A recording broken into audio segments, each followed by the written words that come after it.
dominated the world have used money to rule it and have ruled it in their own interest. It looks at a world economic system that has no regard for the poor, that has no regard for the small nations, that has no regard for the poor of the small nations. And the policy is a dignified policy, is not a violent policy, is not a policy of guns. It's a very honorable policy, but it is a very clear policy. It is a policy that calls the poor of the world to stand together, to stand firm together, to struggle together, to struggle for change, to struggle for justice, to struggle through organization, to struggle through will, to struggle through determination, to struggle to build a new kind of world in which your children and mine will walk with more dignity, with better housing, with better opportunity, with better prices, with better response from the World Monetary System. That is the world to which I call you. That is the world for which I struggle, and no power will turn me back from that world. And comrades, if you go and walk with me, if you go and step with me, if you go and move with me, we're moving as warriors. We're moving in determination. We're moving to struggle. We're moving to change that world. No power will turn us back. Me ever fresh, me no green. Me coulda never green, dog. Me no chow-chow. No. Ha, ha, ha, ho, ho. Who you know?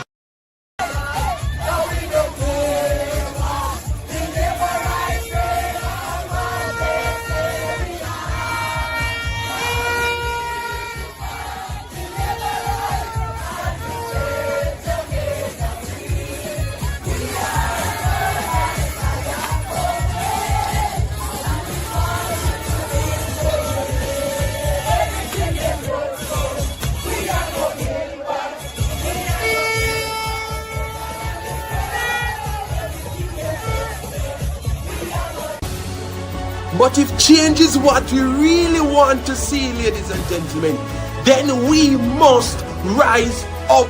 We must unite. We must advocate. We cannot remain silent.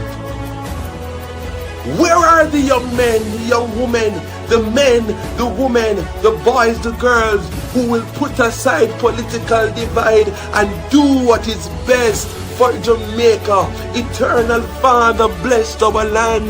Guide us with thy mighty hand. Keep us free from evil powers. Be our light through countless hours. Even our pledge, our national pledge, says before God and all mankind, we cannot see a better Jamaica unless we return to the foot of the cross. Jamaica under God must increase in beauty, fellowship and prosperity, and play our part.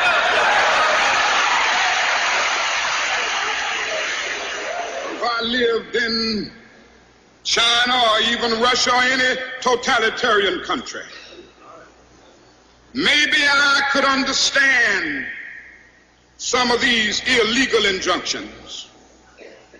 Maybe I could understand the denial of certain basic First Amendment privileges because they haven't committed themselves to that over there.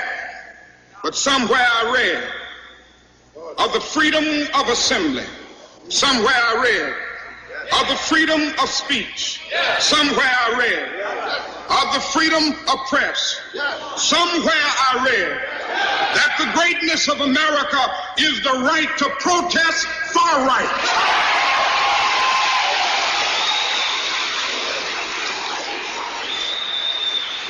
And so just as I say we aren't going to let any dogs or water hoses turn us around, we aren't going to let any injunction turn us around.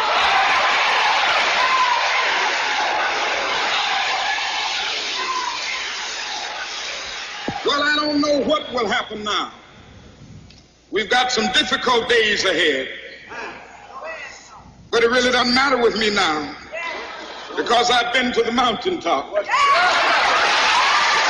don't mind. Like anybody, I would like to live a long life. Longevity has its place. But I'm not concerned about that now. I just want to do God's will. And he's allowed me to go up to the mountain.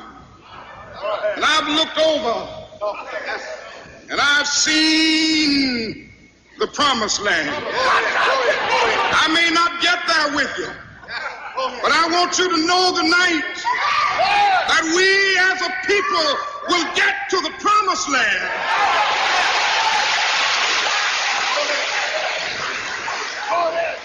So I'm happy tonight. I'm not worried about anything. I'm not fearing any man. Mine eyes have seen the glory of the coming of the Lord. I said I'm happy every day as I travel through this land. I've been mighty blessed by God, and I'm holding to his hand. Yes, mommy, I see you. Yes, the journey's almost over. Shut up. And the battle is nearly won. And I have a feeling. I have a feeling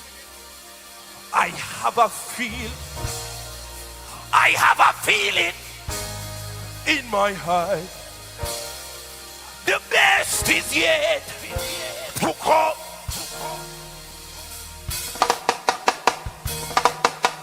Slide up it over there, so who not ready to get, who not get up now, man. I feel mad in this place. Let's go. I am happy every day as I travel through this land. I've been mighty blessed by God, and I'm holding to his. Over there, so I said the journey's almost over. I know the battle is nearly won, and I have a feeling in my heart the best is yet. Come on, sir. I said the best is yet to come. When I walk through heaven's gates, yeah, I said the first time I'll see Jesus, I can hardly wait. And he showed me to a mansion and said, child, this is your home. And I have a feeling in my heart. You know this one? Listen, tell me. Blood and fire comrades who are in jungle tonight. On a note that the word is love.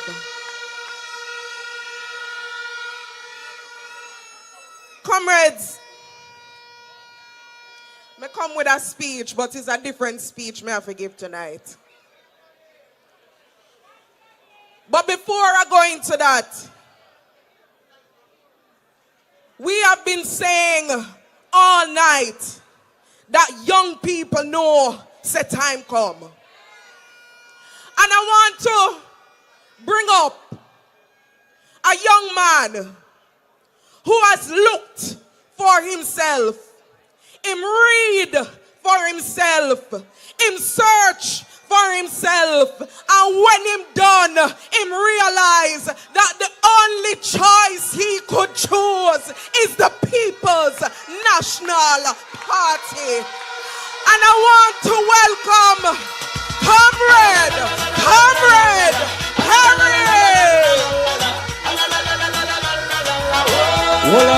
Hold on. We don't have much time. When I say time, you say come. Time. Senator Murray, somebody asked me, Perry, why aren't you a Labourite? Me ever fresh, me no green. Me coulda never green dog, me no chow. No. Ha, ho, ho. Who ya know? Underpants, Paolo. We the gal in the Hold on, cut in, man. Hold on. Me coulda never green. Hold on, no DJ, man. Hold on. I don't have much time. The next Prime Minister, let me shake your hand, so big up yourself, Mark Golding, Jensek, and brother, Dayton Campbell Doctor. Listen, in 1938, the People's National Party was formed out of the vision to help the poor people. It was born out of restlessness of the people seeking for better. And I believe that the People's National Party continues to be the answer for the people. Can I hear an amen? Hold on. In 1995, under the auspices of P.J. Patterson, the most honorable, there was a revitalization and an extension of the new National Youth Service Program, which gave young people the opportunity to earn Commander Man Church. It gave people the opportunity to better themselves. I don't have much time, but hear what? I hear the other people them say, you must choose Jamaica, but you can't choose Jamaica without choosing the people. God bless you. Me coulda never green dog, me no chow chow. No. Ha ha ha ho. Me coulda never green dog, me no chow chow. Move your blood, comrades. Comrades, I want to let you know that young man is the former guild president at the University of the West Indies. That is the kind of young people that we attract in the People's National Party. A corrupt government cannot liberate the people. If the head of the stream is corrupt, the entire river will be also. I do not support corruption. Corruption takes money away from children's education. It deprives hospitals of basic necessities. It means that roads are not fixed. Corruption deepens inequality. It siphons off taxpayers' money to make a few cronies richer with the political connections instead of benefiting the people. This government has been doing everything it can to weaken and undermine the Integrity Commission, which is an institution that I designed as Minister of Justice and brought the legislation to Parliament to fight corruption in this country. I have said it before and I will tell you again. Jamaica cannot move forward without a government built on integrity that embraces principles of good governance in this country.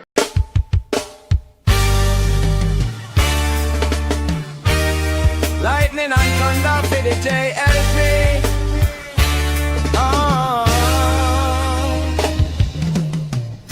Corruption in the nation. What a sticky situation. Always see a degradation. Innocent men at the station. Andrew and his cronies getting richer, them a big done. Talking about them helping out the poor. Tell me which one. Juliet, a speaker of the house, me can't believe it. Them mashing the housing trust, but people are go feel it. The JLP, them satanic and demonic. Now war fit the youth, them prosper only fit them pocket. I beg is hamping. Corruption in the nation. What a sticky situation. Always see a degradation. Innocent men at the station. Andrew and his cronies getting richer, them a big done. Talking about them helping out the poor. Tell me which one. Juliet, a speaker of the house, me can't believe it. Them machine the housing trust, but people are go feel it. The JLP, them satanic and demonic. Now war fit the youth, them prosper only fit them pocket. I beg you stop it.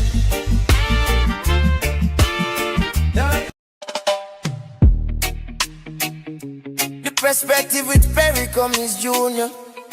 Big up yourself. The best is yet to come. This is my perspective. Telling you my perspective. This is my perspective to bring change that I feel me objective. Scandal after scandal. Look where Jamaica come to. Them a rob the money and a thief a lot too. Election tactics, what a disgrace. Them cut off ribbon and the place no safe. Mr. Prime Minister, are you me a address? Police a kill off the youth if you check. Talking about the way country are the best. But though this is my perspective, telling you my perspective. This is my perspective to bring change that I feel me. When peace like a river attendeth my way, when sorrows like sea billows roll, Whatever, my Lord, thou hast taught me to say, it is well with my soul. It is well with my soul, with my soul. It is well with my soul. Though Satan should buffet, though trials should come, let this blessed assurance control that Christ has regarded my helpless estate and has shed his own blood for my soul. It is well with my soul, with my soul. It is well with my soul. My sin, oh, the bliss of this glorious thought. My sin, not in part, but the whole, is nailed to the cross, and I bear it no more. Praise the Lord, oh my soul. It is well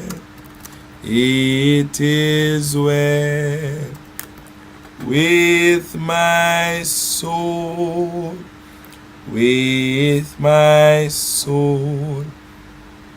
It is well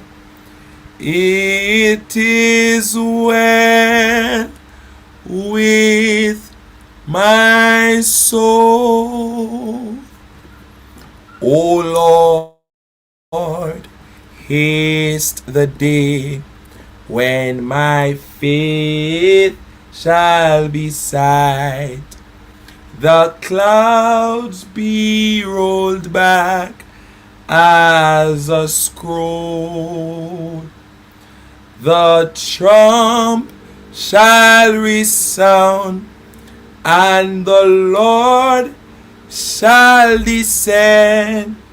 Even so, it is well with my soul. Come on, perspective, everybody everywhere.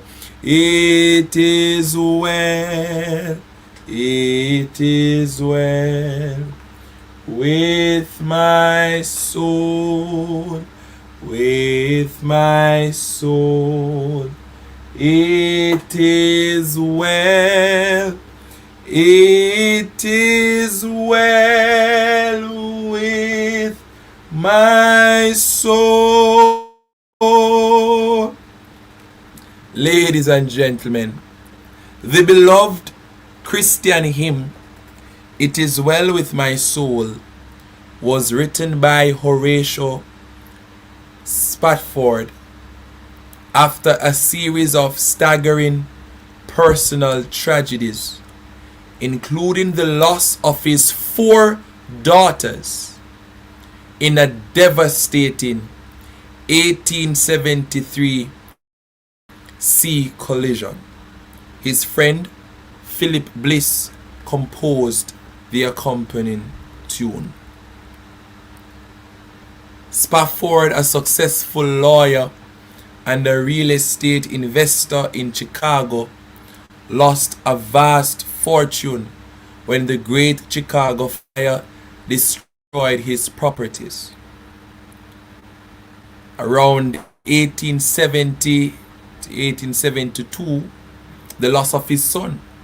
Shortly before or around the same time of the fire, his young son died of scarlet fever.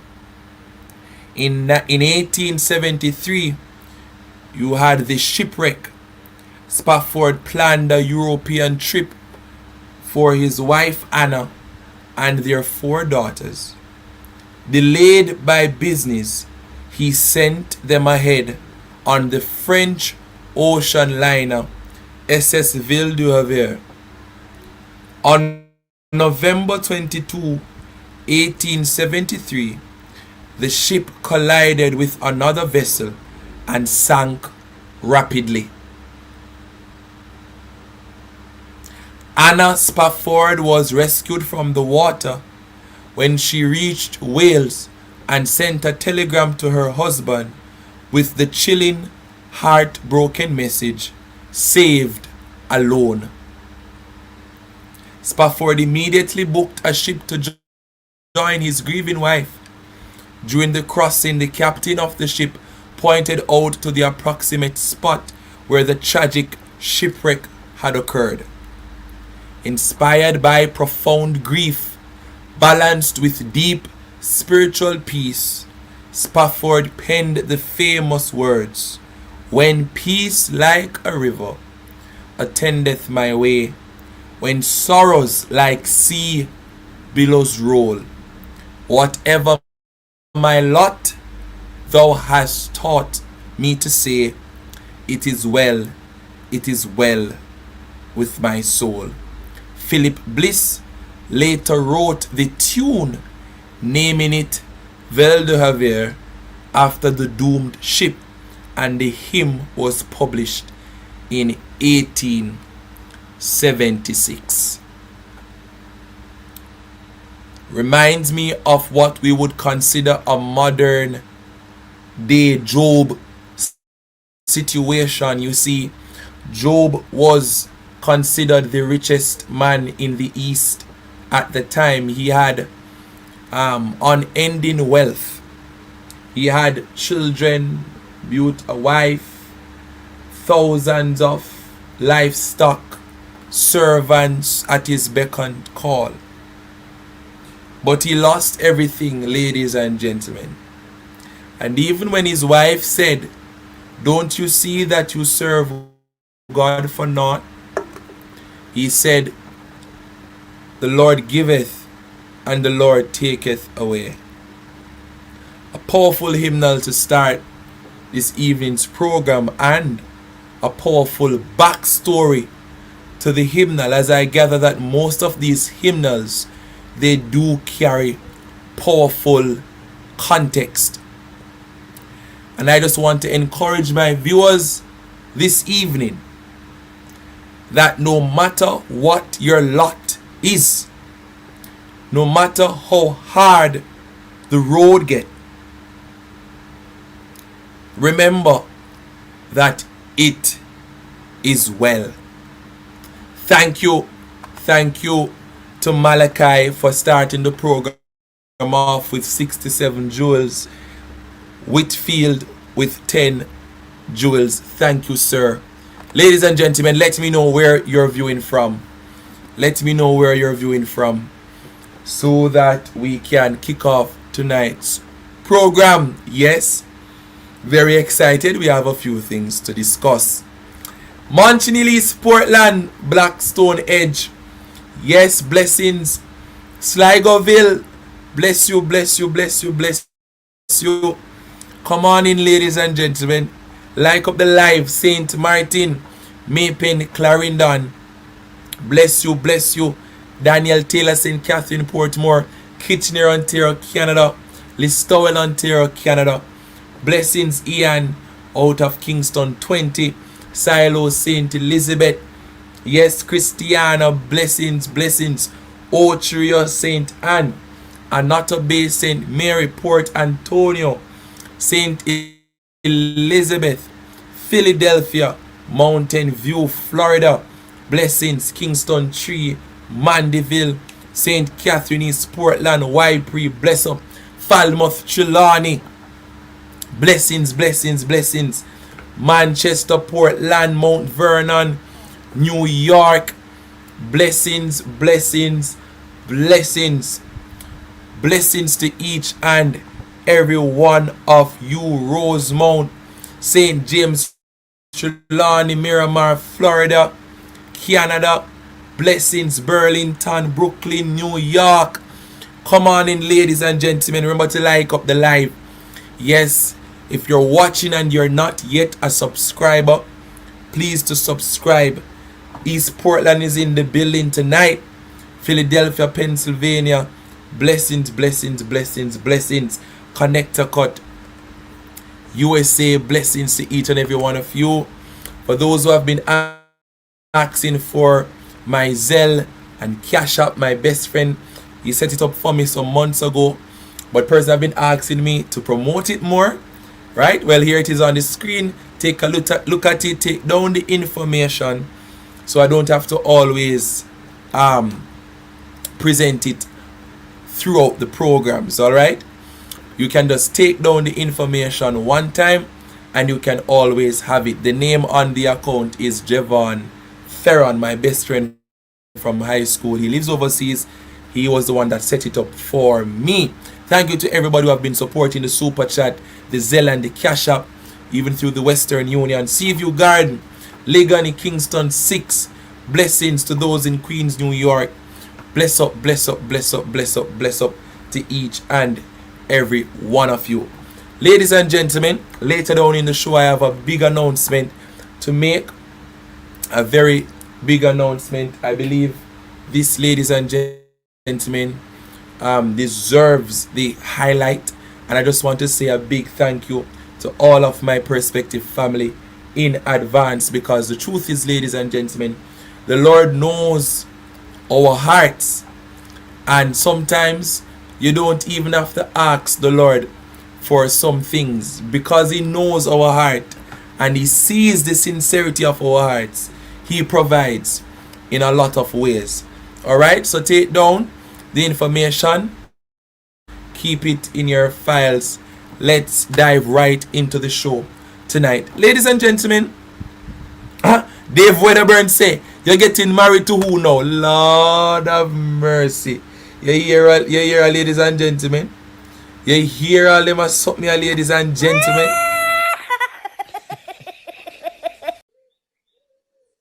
Something alright. Something alright, yeah.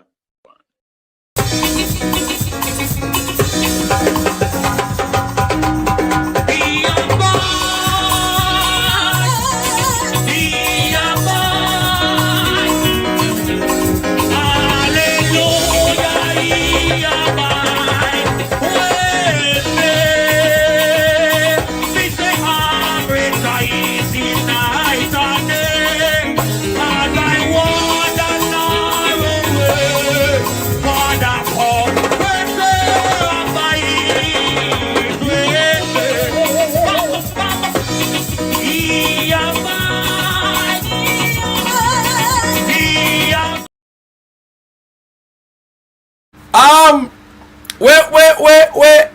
What Dave Wedderburn say? Where say Nikisha Birchall I decree? Lord of mercy. You know, uno easy at all, you know. Uno easy at all, ladies and gentlemen. Why wanna say Nikisha Birchall though? Huh? You think we match? That's what you're saying, Dave Wedderburn?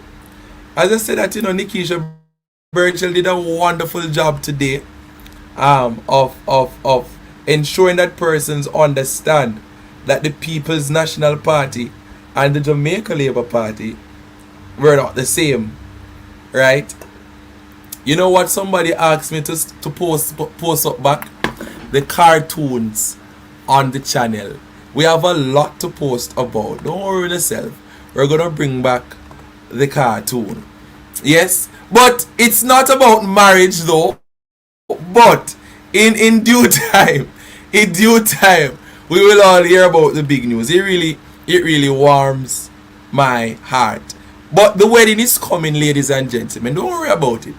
And my wedding, you know, of course I will be giving invitations to my prospective family. All who have to go fly down and all of these things, you know. Don't worry about it. Don't worry. You all will know it's sooner than you think. Alright? It's sooner than you think. Well, ladies and gentlemen, we have to dive right into tonight's program. And I think tonight I want to start off with the teachers.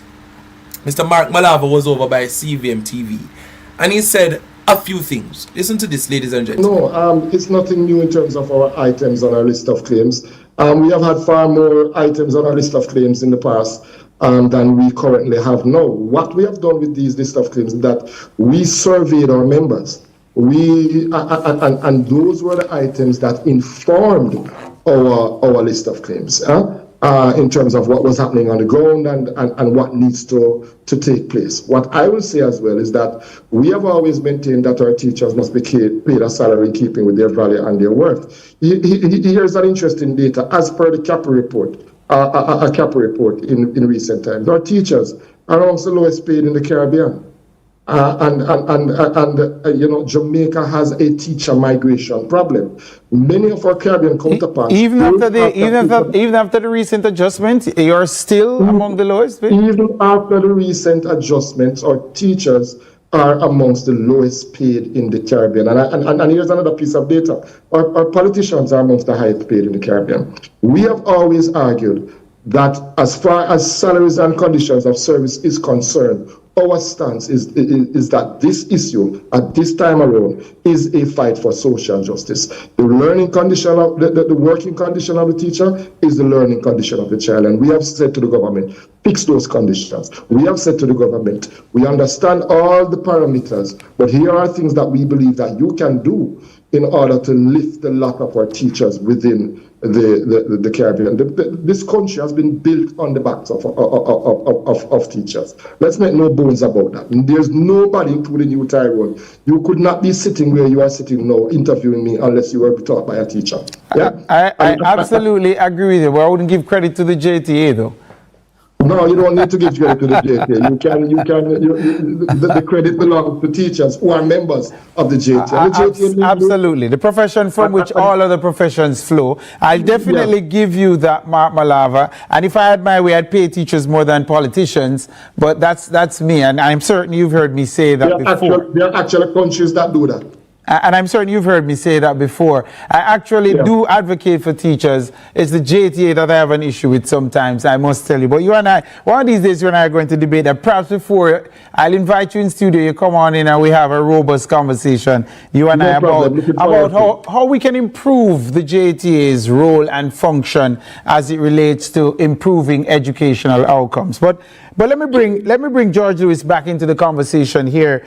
George Lewis, as a principal, are you looking at staffing shortages going into the new school year?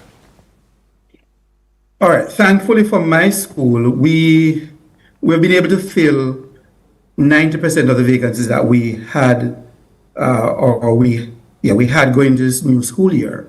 So we are well on track to have all staff in place for September. Other schools that I know of still have challenges replacing teachers that they have lost. And let me bring you back in here, Mr. Malava. Can you give us a bit of a panoramic view of what the JTA has been able to pull together so far in terms of teaching shortages? There continues to be teaching shortages across the island. It's particularly in the STEM and literacy areas. What you're finding, and this again within the context of what is happening globally, the United Nations have estimated that some 40 million teachers will be needed within a very short time globally. Jamaica falls within that context essentially, and what you're finding is that many of our teachers are migrating, are looking are going into greener pastures, and they are in demand globally. Interestingly enough, Tyrone, what you are finding is that wherever in the world there is a cluster of Jamaican teachers, and there is an award ceremony, it is Jamaican teachers that dominate those award ceremonies. And that speaks volumes to our teachers and the quality of our teachers. Ladies and gentlemen, the truth is, the teachers deserve it. I don't see why people are acting as if that the same struggles that other professions face, or other people in other professions face, that teachers don't face those problems. The cost of living is high for everybody. Right? Everybody have bills to pay. Everybody have groceries to buy. Everybody have families to feed. I cannot understand why is it so difficult for the government to meet the teachers where they are. And while this Andrew-less administration continues to ignore the cries of our teachers, we are losing well-trained teachers, people who love our children, people who have been doing well with our children, to go overseas and to build up overseas.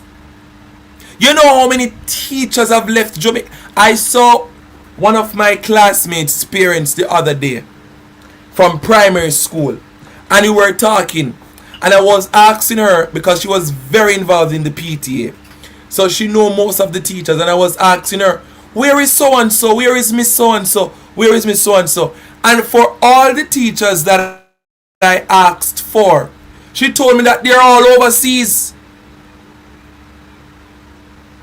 All of them gone overseas. And what the Prime Minister needs to understand is, when you continue to lead this discussion at a place where it is stagnant, nobody is meeting nobody. Listen to me. I heard that teachers are planning to strike, you know. I heard that the teachers are planning to strike, is what me hear. Me hear say school now can't open up back September. A lot of the teachers, either Britannia, they have to leave their teaching profession and go and do something else, or they take up offers to go overseas. Now I'm saying, can we blame our teachers if they should strike right in the middle of back to school? We saw the lectures up by UTech and UWI. They've started. What about the high school teachers, the primary school teachers? If they should decide to turn Jamaica upside down, should we blame them? Because you have a lot of persons who are going to say the teachers should think about the children. What about the children? Many of those teachers have children to send to school. Many of those teachers are parents too. So we have to consider, and this is the double standard with the Jamaica Labour Party, you know, because they are quick to tell you that the teachers are okay. The teachers are alright. And a PNP, a mobilized teachers for strike. That is what the JLP bloggers say. But you know how much JLP teachers right now complaining about how the government is treating them?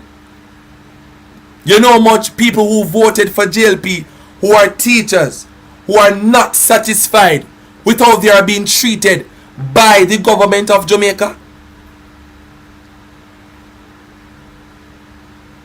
But a lot of them, ladies and gentlemen, they are not coming out to say anything. They sit back because they don't want to be branded as PNP supporters. So a lot of the teachers, they sit back, they say nothing, and when the JTA president is speaking on their behalf, he gets the brunt of the pressure, or he's flogged.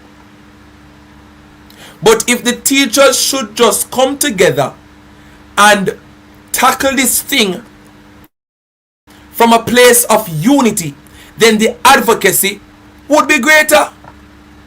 So here a laborite in the chat saying, yet the parking lots are overflowing with brand new vehicles. How many of those vehicles have been repossessed, laborite? How many of those brand new vehicles that the teachers took out had to be repossessed? You people are looking at brand new vehicles as a metric to somehow determine prosperity among teachers, and that is where you laborites are wrong. But don't worry, we will not block you. We will allow you to stay here and learn something. We have seen the greatest repossession of vehicles among a lot of people, including teachers. I know teachers who couldn't manage to pay back the car loan. I know teachers personally who could not do better, but to allow the people. I'm talking about, I know people. So when you come here and talk about, yet the teachers have big vehicle, you're not reasoning. You have to understand that when you are a teacher, there is a certain year vehicle that you have to, or a certain bracket, right, that you have to take on as your vehicle of choice. A lot of teachers, if they could take out cheaper vehicles, they would have. But the policy, don't laborite, requires you to take out a certain year vehicle. You can't go below a certain year. So when you're talking about brand new vehicle and expensive vehicle, you have to understand the terms and conditions as to how these loan agencies operate and how the banks are operating and what has been instructed to these people. Because of the concession, thank you. Because of the concession for new vehicles. A lot of the teachers, if it were up to them. So when you people are coming to talk, don't just come out and talk and leave out the technicalities and the intricacies of this entire thing here. The bottom line is that the Jamaica Labour Party government needs to do better when it comes to compensating our teachers, and that is the bottom line. That is the bottom line. Teachers play a vital role in the developing or in the development of our children, moreover our society.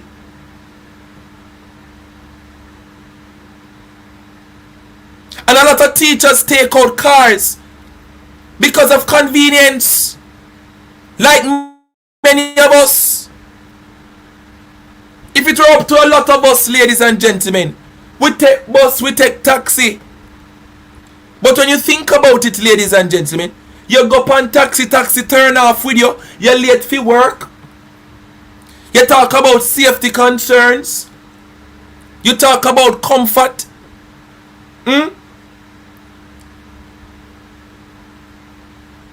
But laborites will continue to gaslight our teachers. They will continue to gaslight our nurses.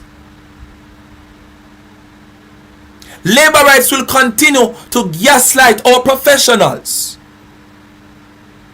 And that's the reason why Jamaica is among the top 5 when it comes to brain drain. We are losing our professionals. Like up the live, ladies and gentlemen. We are losing our professionals because we have an uncaring government. We have an uncaring government, and that is the truth of it. I cannot believe that this is the state of our health sector. We have some more discussions to have regarding Cooper's Pen Trelawney. But there are many other matters that we need to touch as well. There are many other matters. And here is a cancer stigma that is happening at the Cornwall Regional Hospital. The patients are so fed up at the CRH. It's just because people can't do better, you know. You see if we could have do better, ladies and gentlemen, we would have done better. But people can't do better under unduly. Let me tell you something. Unless leadership change in this country, we will never see a better Jamaica. We will never see a better Jamaica. The Montego Bay Cancer Support Group is sounding the alarm over what it says is a disturbing pattern of cancer patients being dismissed, delayed, and treated with little compassion at Cornwall Regional Hospital because of the stigma surrounding their illness. This little compassion that the Montego Bay Cancer Support Group is talking about is coming from the government. There's no compassion in the Angeles administration. Labor rights don't have compassion.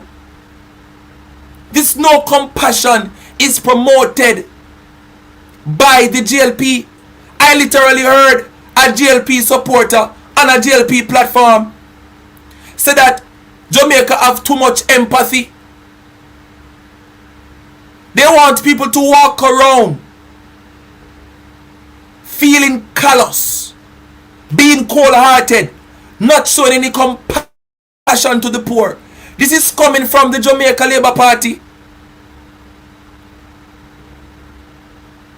I'm happy that the Labour Right is letting us know that the PNP have moral authority to speak on any of our problems. Thank you, Labour Right, for letting us know. Thank you. Thank you. Yes, man.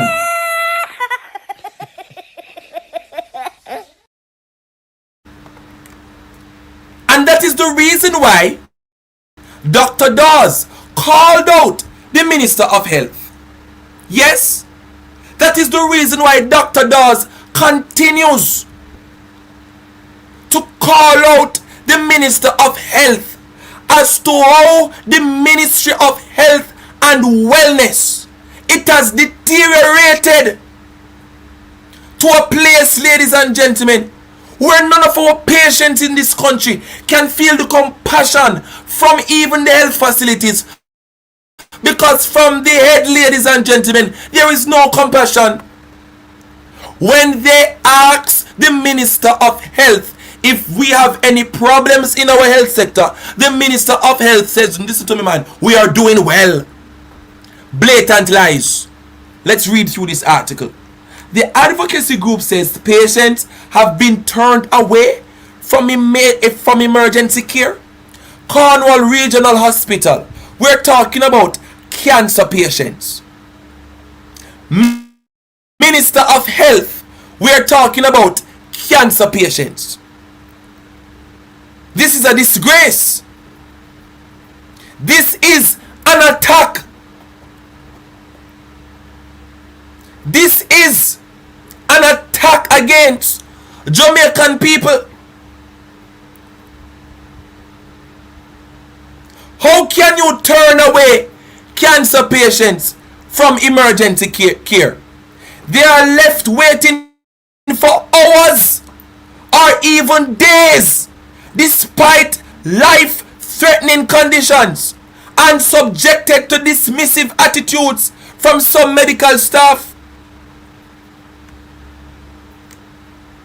For the last year and a half, increasingly, we have persons who need to be treated but are not getting the treatment they should get. Mr. Tufton, why? Don't believe that just because we are talking about Cooper's Pen and the land grabbing, means that we're not going to touch these other important matters. How on God's green earth can you be turning away cancer patients?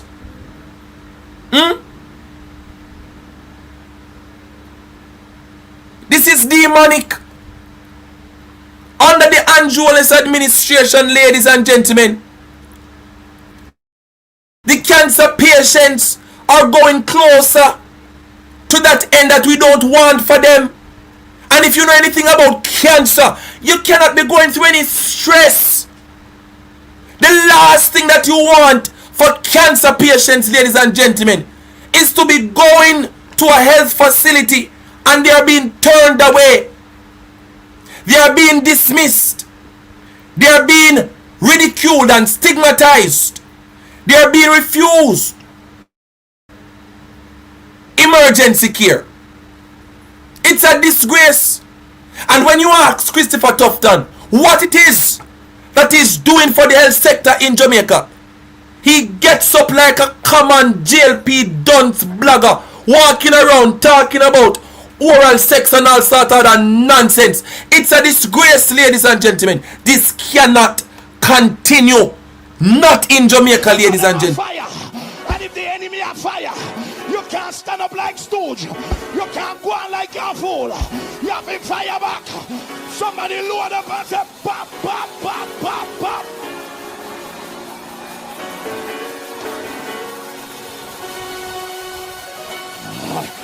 Lord God, badam, bam, bam, bam. Jesus Christ, what is what pop, pop, pop, pop.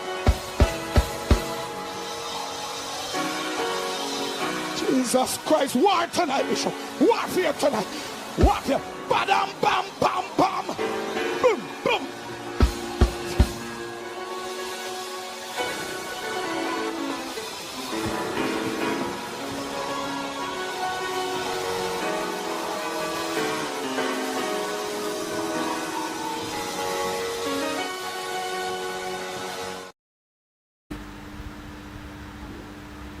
A week ago, a patient I sent up there was bleeding and had blood pressure of 80/32. So that was nearly a dead person. When I spoke to the doctor, her answer to me was, I am not here to treat cancer people. I am a specialist. And I said to her, this person is bleeding and needs oxygen and an IV. So you are going to take care of him? Because I don't want to report you tomorrow morning, she told families and she told the Sunday Gleaner. Can you imagine, ladies and gentlemen? 80/32. The cancer patient is bleeding with a 80/32 blood pressure. And that was the response. That was the response. You cannot make this up. Families and survivors have also shared accounts of doctors refusing to assess patients, nurses ignoring pleas for help during, yes, what is chemotherapy, yes, and healthcare system that they say often treats a cancer diagnosis as a reason to deprioritize care rather than respond with urgency. Can you imagine? June, whose mother is a cancer patient at the CRH oncology clinic, described a dismissive attitude that she said a doctor displayed when she took her to the hospital for emergency care on August 3. The day was not her appointed date for chemotherapy treatment, but I thought I could have gone in to speak with a doctor to see what could be done to get rid of the fluid that my mother was retaining. My God. We went up there about 9 a.m. and after registering and listening for our names, we were there for quite some time with nobody assisting us, said June. She explained that eventually she got to speak with a doctor and informed him that her mom's next clinic date was going to fall on Independence Day. Don't you think it is unfair for us to see you, knowing you're on the oncology clinic and all these people are here that you come here to see? If you can sit down for 6 to 8 hours, we might be able to see you, but we can't give you a guarantee, she recalled him saying. He never wanted to look at her and he was very dismissive. There is a lack of compassion and care for the people of Jamaica. There is a lack of care and compassion that is among our fellow Jamaican people. And the Jamaica Labour Party endorses this type of behavior. Because in an attempt to protect Mr. Tufton, Labour rights will come out and agree with the doctor. You have to realize how the Labour rights reason, you know.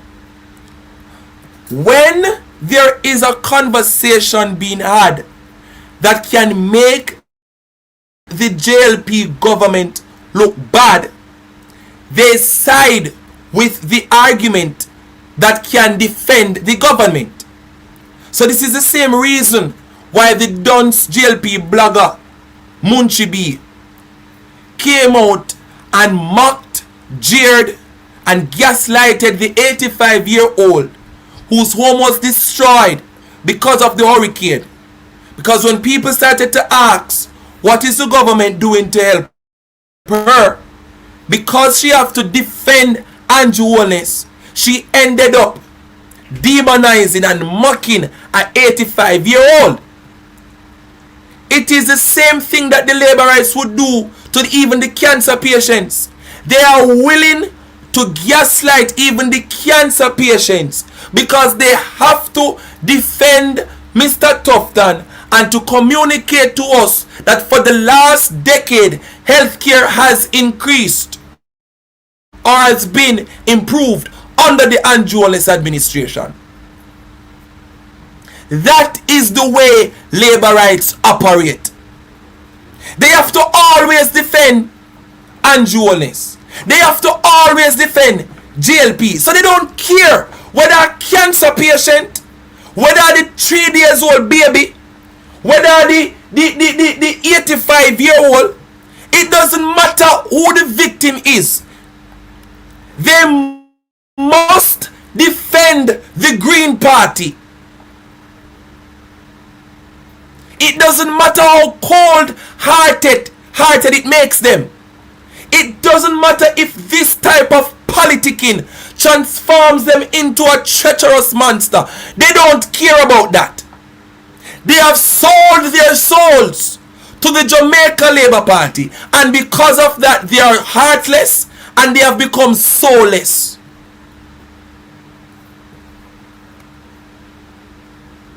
They have become heartless and they have become soulless.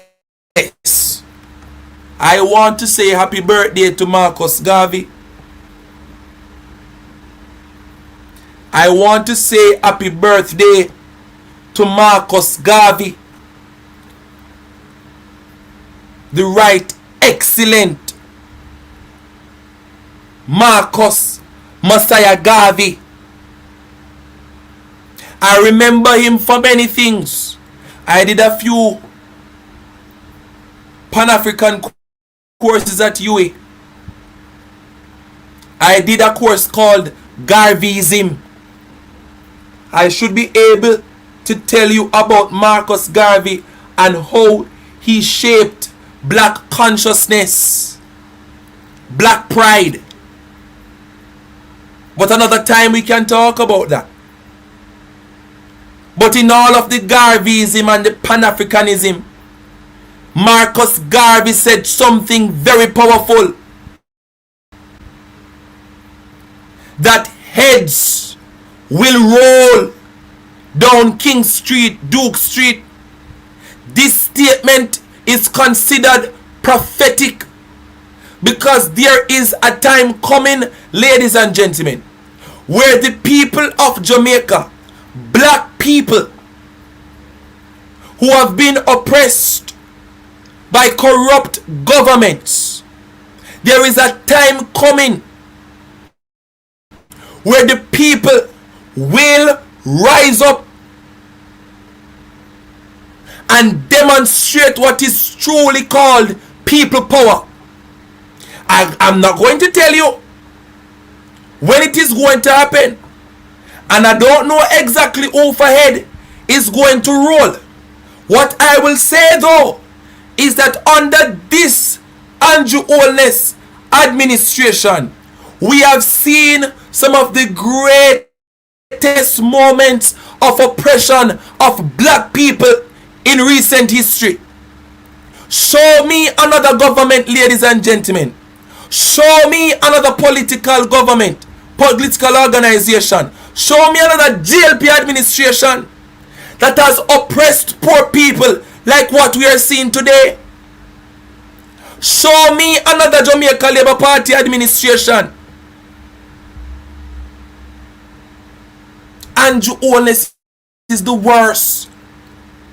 Andrew Holness is the worst. Show me another prime minister that openly endorses the demolishing of homes because the people them are squatter. I don't mean say so. We have him on tape. The prime minister did not condemn the demolishing of the homes in Cooper's Pen. What he did was to drive home his stance, that he stands against illegal settlement, he stands against squatting, and oh, it is the politicians before him and those who are talking now that created this problem. Not once did the prime minister show any sympathy nor care for the people whose homes were destroyed. This is the worst that we have seen. 3 terms now. Marcus Messiah Garvey was considered a prophetic voice. And if those words should come to pass, then all I'll say is this: the time is very near where heads of some of these politicians, where heads of some of these modern day oppressors and slave owners and slave masters, there is going to come a day where some of these heads will roll. Ladies and gentlemen, we take a quick break.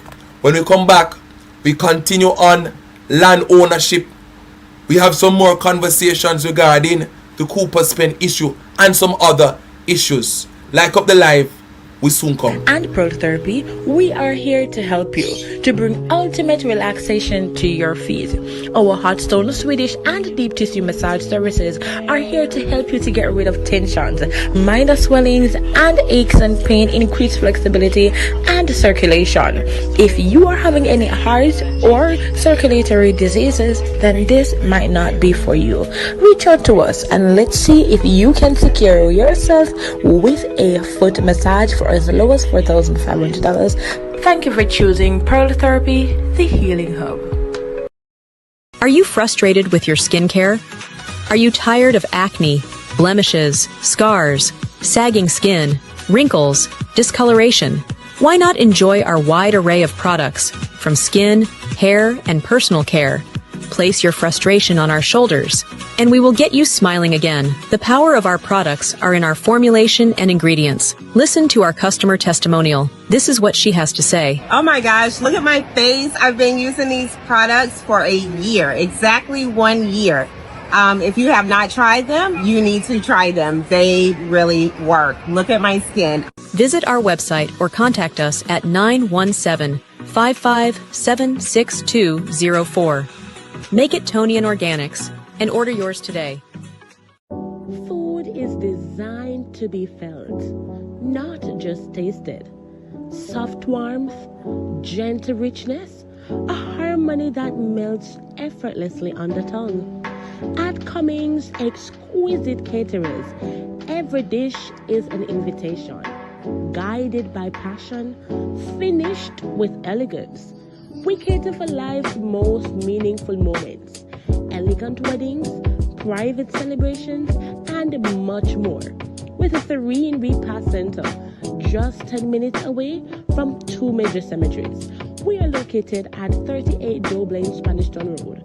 Reach out to us, 876-573-9124. Cummings Exquisite Caterers, where design. Our first social media question tonight comes from Instagram. Shania in Kingston, she says, low voter turnout suppresses the effectiveness of a democratic society.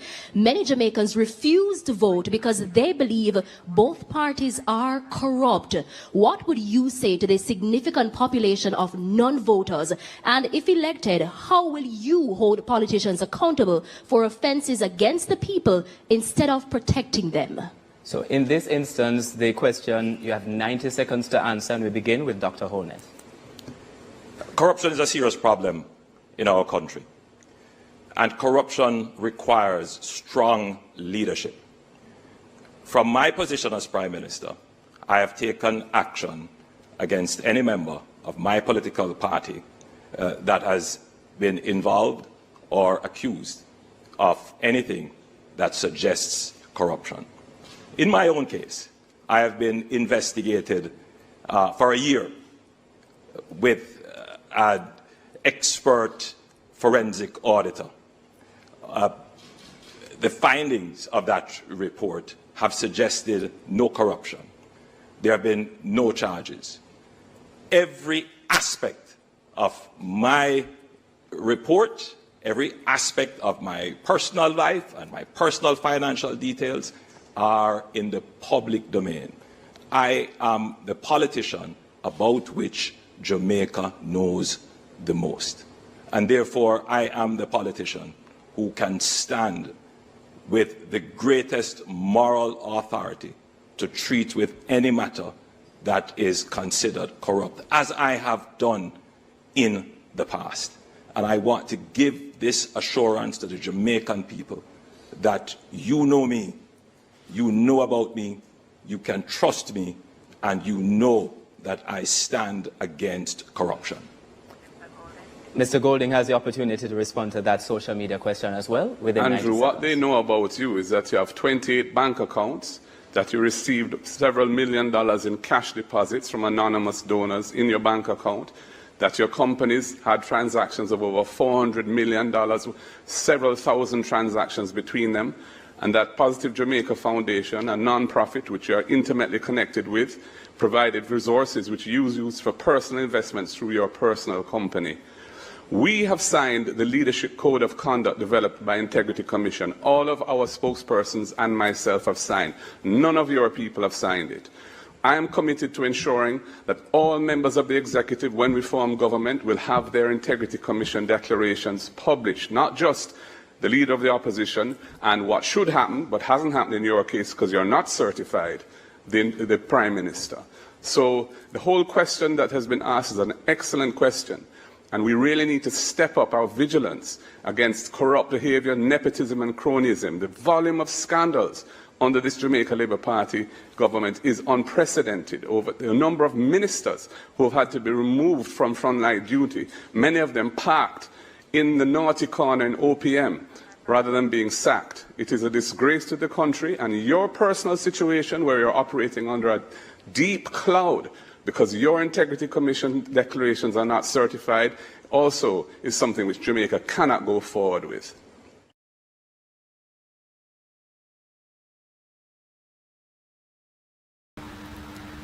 Welcome back, ladies and gentlemen. This is The Perspective, your host, Perry Cummins Jr.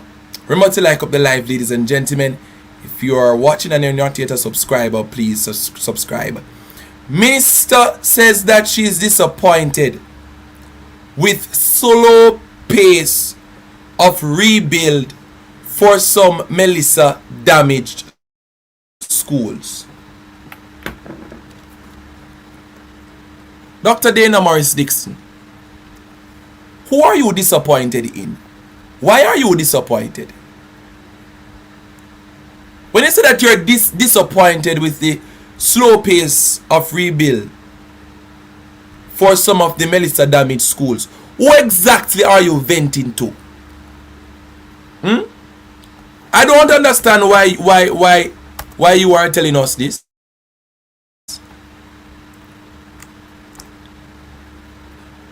We have been asking you, Minister of Education, as to why is it that after so many months, the schools them that were damaged, the schools that were damaged by the hurricane, they have not been given none.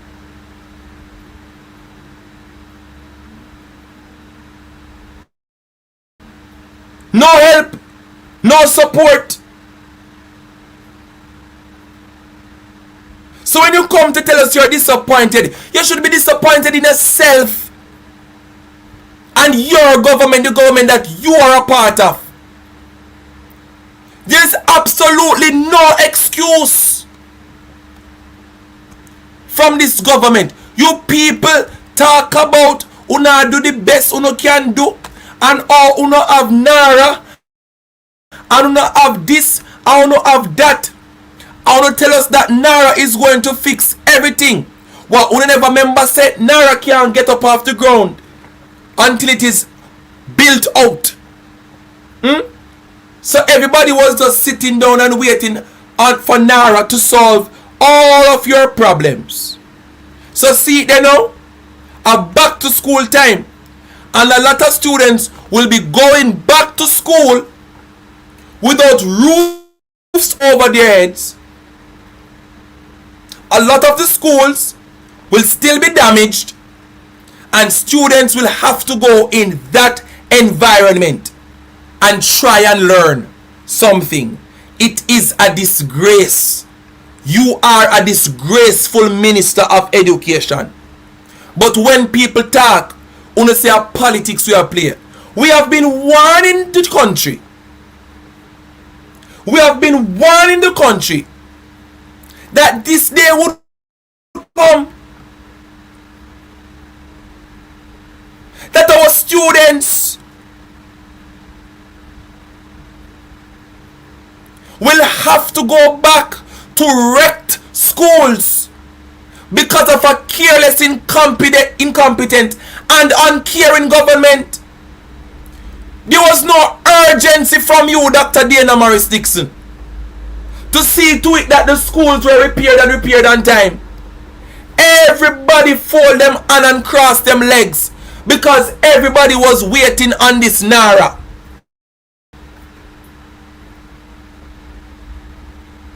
So what is going to happen now? Students will have to be paying their school fee just the same, ladies and gentlemen. People have to be paying their school fees only to go back into environments that has not been properly rehabilitated by the government of Jamaica to see to it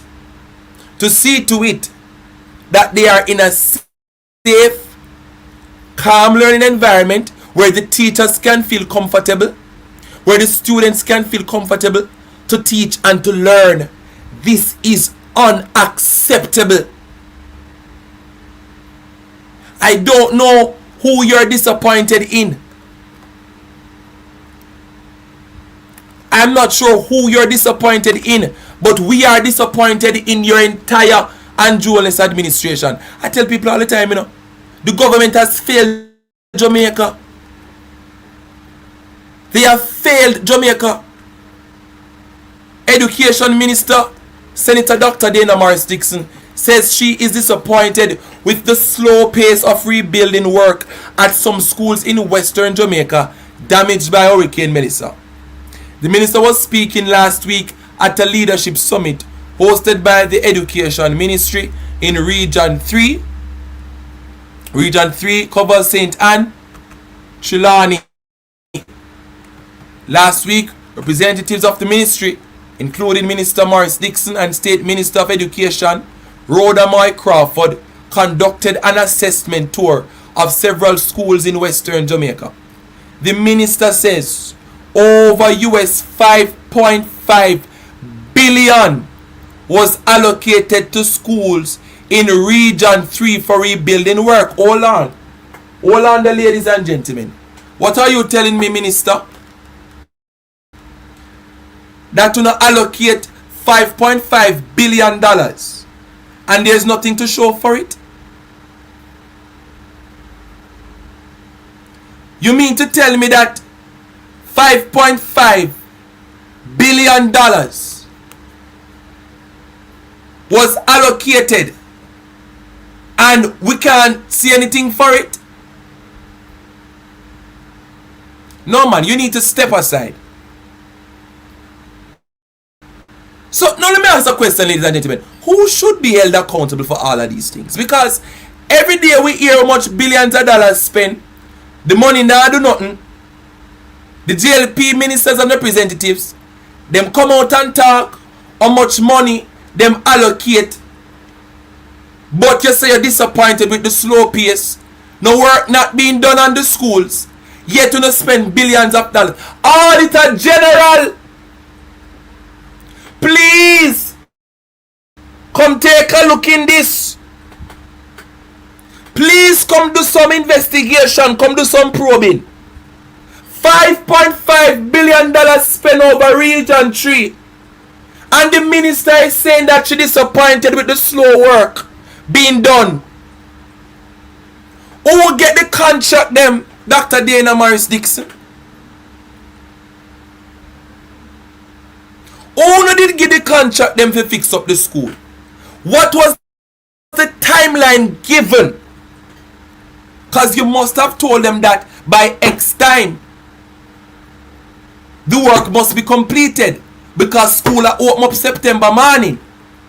So who get the contract? US dollars, you know, Ivan Riley. I don't think the people them understand the amount of money. US dollars, you know. US 5.5 billion. So who get the contracts? Dr. Dana Morris Dixon. And why it seems as if you can't hold these contractors accountable? A labor rights get the contract, Dr. Dana Morris Dixon? Eh?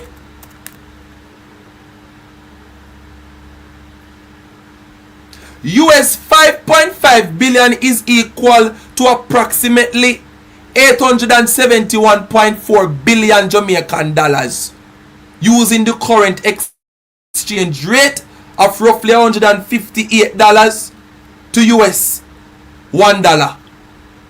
871 billion Jamaican dollars was spent by you or allocated by you, Dr. Dana Morris Dixon, to Region 3 to sort out the Pitney them school for September morning, and we cannot see what has been done. I am asking you to tell us who are the contractors then, because as somebody you are look for blame, you know. As somebody you are look for blame. Who get the contracts? And why it seems as if like you can't do nothing about it? Where the money there? Pauline Wood. Who get the money? Where the money there? Where the money do? What has been accomplished? Has there been a new assessment of the progress of work done by the Ministry of Education? I would love to hear a Damian Crawford. Damian Crawford, me not telling a lie. Me long to hear you on these matters. There was a time when we would hear Damian Crawford on a lot of these matters. We need to hear the opposition spokesperson on education and all of these things. It cannot be that the current Minister of Education can tell us that 800 and nearly, listen to me ladies and gentlemen, 800 odd billion Jamaican dollars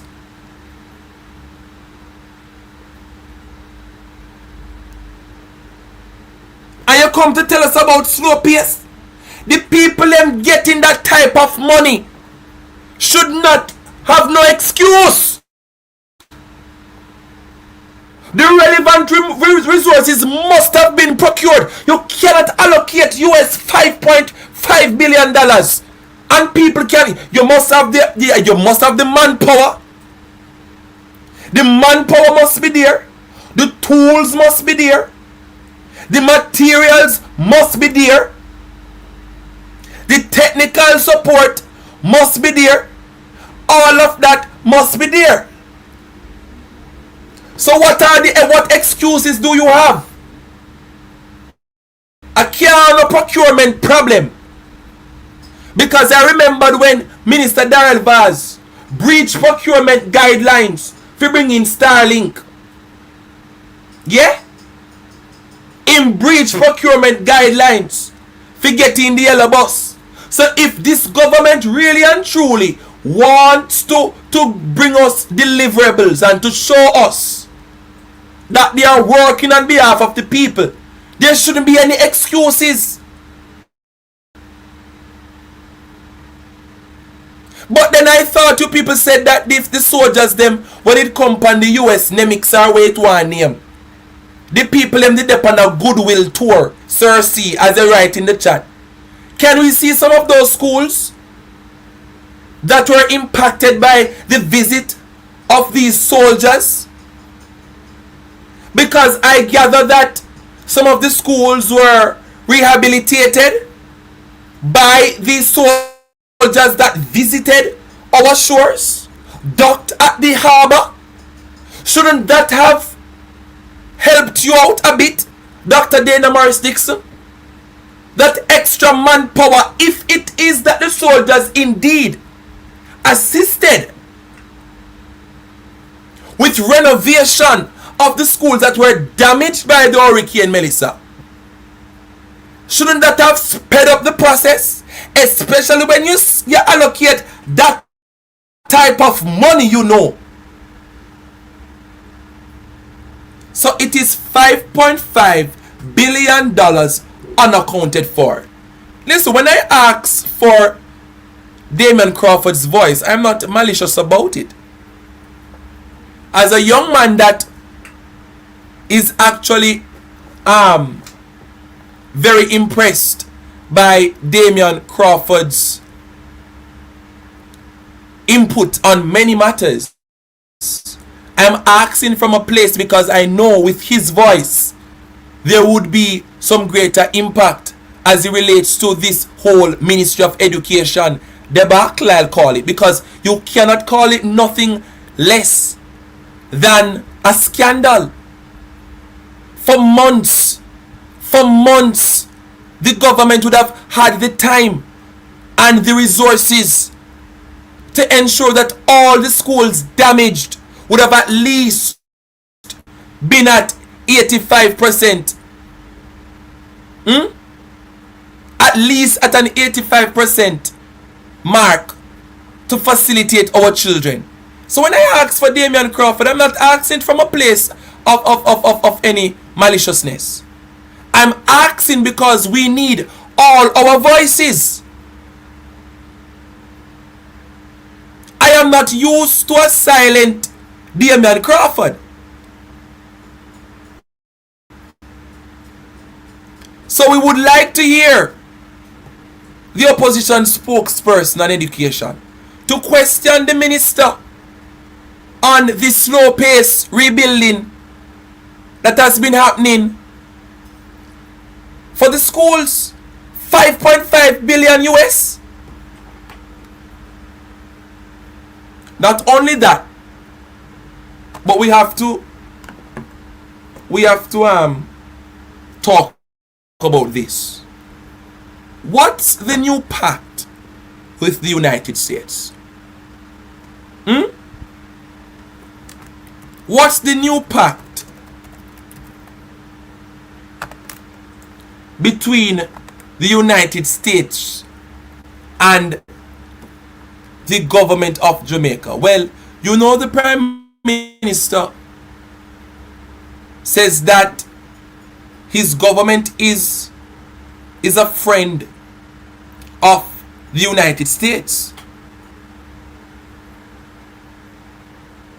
And now we see this in our news.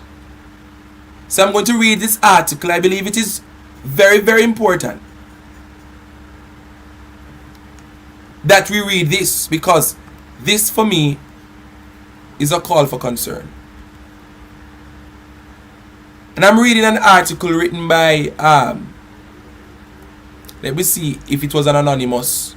Seems to have been an anonymous article here. The Andrew Holness administration must provide further and better particulars on its reported new military partnership with the United States to fight alleged narco-terrorists in the Caribbean. Specifically, citizens must be assured that Jamaica is not joining the United States in the extrajudicial killing of people on vessels or whatever kind traversing the Caribbean Sea merely because the Americans accuse them of being drug smugglers. I hope that is not the case. At the same time, the Gleaner reiterates its request for Jamaica to clarify its position on the International Criminal Court, whose treaty Kingston signed but has never ratified. Legitimate security cooperation with the United States should not translate into Jamaica disavowing the logic underpinning of the ICC. The country's government must respectfully make that clear to the United States. Will they make that clear? The question of Jamaica's anti-narcotics partnership with the United States, as well as its current attitude towards the Rome Statute, is relevant at this time because of remarks made last week by Pete, I'm going to call him Pete Hegseth, whom the Trump administration styles as Secretary of War, at a meeting in Panama of the America's Counter-Cartel Coalition, to which Jamaica has signed on. Mr. Hegseth, who sports a slicked back undercut, pompadour, above tightly clenched jawlines, and projects a pugnacious personality, rehashed America's campaign for countries to abandon the ICC, hyped America's kinetic killing of terrorists at sea, and disclosed what on its face appeared to be a previously unannounced security arrangement between Jamaica and the United States. But ladies and gentlemen, the government continues to sign deals and to go behind the backs of Jamaicans without telling the people what we've signed. So the first time we're seeing something like this, was the opposition consulted with this new pact GLP administration?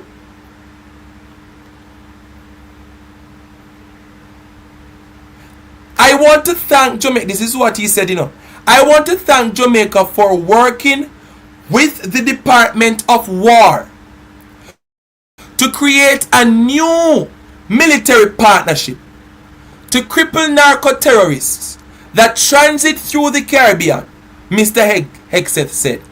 This partnership will forever change the security environment of the Caribbean. What does that change look like? What does that change look like? Is Jamaica participating in unlawful murdering of our Caribbean people, ladies and gentlemen? Is that what the new military partnership look like? What has changed in the America's anti-narcotic strategy as Washington's launch in September 2025 of Operation Southern Spear using its military to conduct kinetic operation against boats. Who remembered when the fisher folk were afraid because the United States was just going around and bombing suspected boats carrying illegal drugs? What it is that the government has signed to. In an estimated 66 strikes in the Caribbean Sea and Eastern Pacific Ocean, more than 220 people have been killed. Only a handful of people were rescued. I am asking the government of Jamaica, Mr. Holness, to come out and clarify some things for us, because Uno alone seem to have the truth. Uno like when Uno alone talk. Uno no like when advocates talk. You don't like when civil society talk. Uno no like when the bloggers them talk. So please come out and talk then. Because you, Prime Minister Andrew Holness, has promoted the idea of a coordinated international campaign against gangs pursued with the same sense of urgency that the world has applied to terrorism. Only then can we turn the Caribbean and indeed the wider region into a true zone of peace, Holness told the United Nations General Assembly last September. But in an earlier speech to Caribbean community leaders, in which he advocated for a global war on gangs, Dr. Holness stressed that this effort should be prosecuted with full respect for international law, human rights, and with the coordination and collaboration of countries in the region. So in one space, Mr. Holness, you said one thing at the United Nations, but at the community, the Caribbean community leaders, you said another thing. So depending on where you are, Mr. Holness, your mouth change. Because what I gather from this is that at one place, at one level, you are willing to side with the United States. But when you are among Caribbean leaders, you're singing a different tune.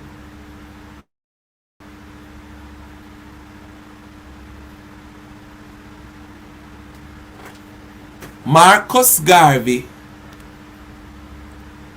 prophetically declared that heads are going to roll. This brings me, ladies and gentlemen, to the Cooper's Pen situation that is indeed a hot topic. And here's what I'm going to say. Let us not drop the ball on this. And I'm speaking to my fellow advocates on social media. Some call them bloggers. Let's not drop the ball on the Cooper's Pen Trelawney issue. When people are addressing the demolishing of the homes in Cooper's Pen, people are not distracted. It's just that we believe that if we continue to apply the pressure on this, the government will have to pay dearly. You want to know what I'm talking about, ladies and gentlemen? The demolition of remaining Cooper's Pen houses will be continued. Just a start, ladies and gentlemen. Just a start. And this is coming from the MP. So when you think, yeah, that it was over, we are getting to understand that this will happen all over again. On clarion call, a young man went to Cooper's Pen and spoke to one of the people there.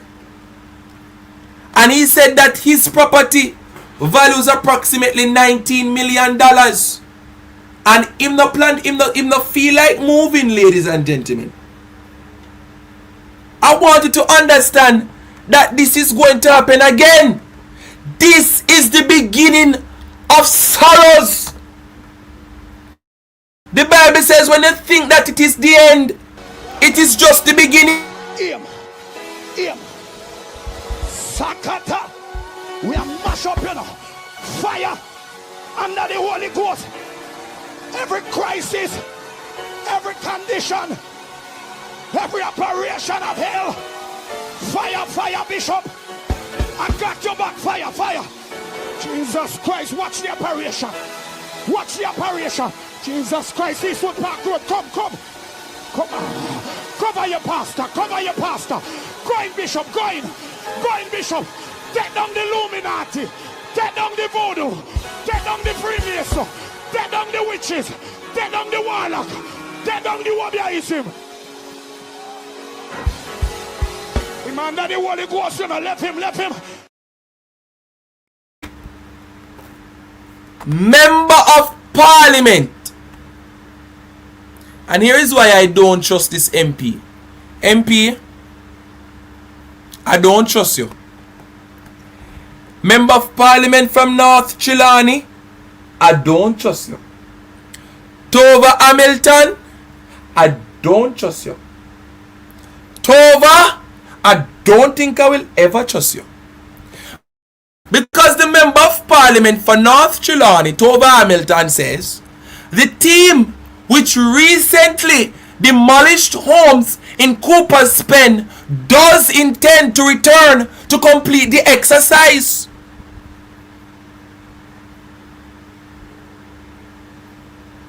Meanwhile, with the start of the new school year weeks away, MP Hamilton says she intends to assist students who were impacted by last Tuesday's demolition in Cooper's Pen. MP Tova Hamilton, I have only one question for you. How is it that you all of a sudden can tell we now, say the people them when they do the demolishing of the homes last week Tuesday are going to come back for destroy the homes? But when the first demolition happened and the people them ask you if you never did know anything about it, you say you never know nothing at all.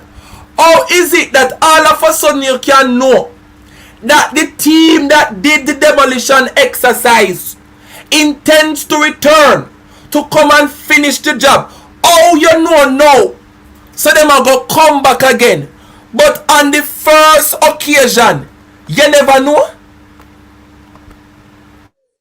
Something alright.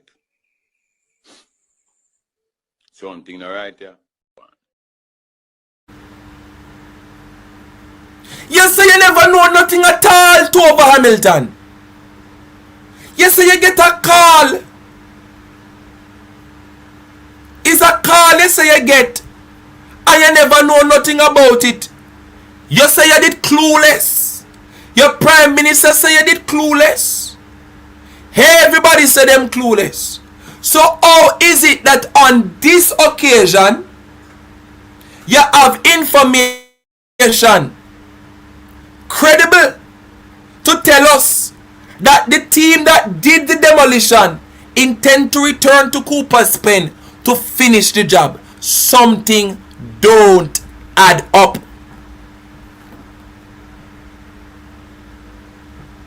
If you did in the dark, Tova, as you claim, you were in the dark for a reason.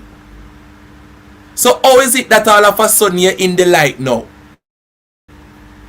That now make no sense to me, MP.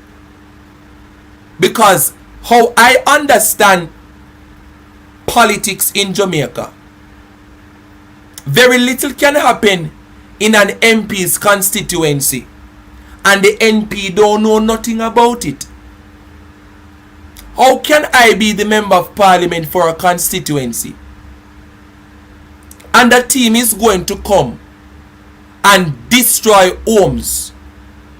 A demolition team are going to come for destroy some homes. And none of my runners, none of my right hand or left hand, none of my right foot nor left foot out of my team, out of my caucus, none of my SOB or SOG them never hear nothing on the ground, nothing in the grapevine, nothing in the political grapevine. Who could have come pinch me as the big MP in the place? If he said two over, even if he said two over, me no know how true it is, you know. But me here say them a plan to come and leak down. Listen to me, man. Information always a leak in a Jamaica. Everybody knows somebody, somebody knows somebody, and somebody know everybody. And so it go. The streets or the village talks. That's the saying that we have been proven. That has been proven true, especially in the context of Jamaica. The streets talk. So how you never know then, but you know now? Doesn't make any sense. Doesn't make any sense. Ladies and gentlemen, listen to these things. On OneSpotMedia.com as well as TVJ International in the Cayman Islands. As Jamaica continues to grapple with massive bushfires across the island, non-functional equipment at the Jamaica Defence Force JDF is making it harder for firefighters to do their job. The Jamaica Fire Brigade says the JDF...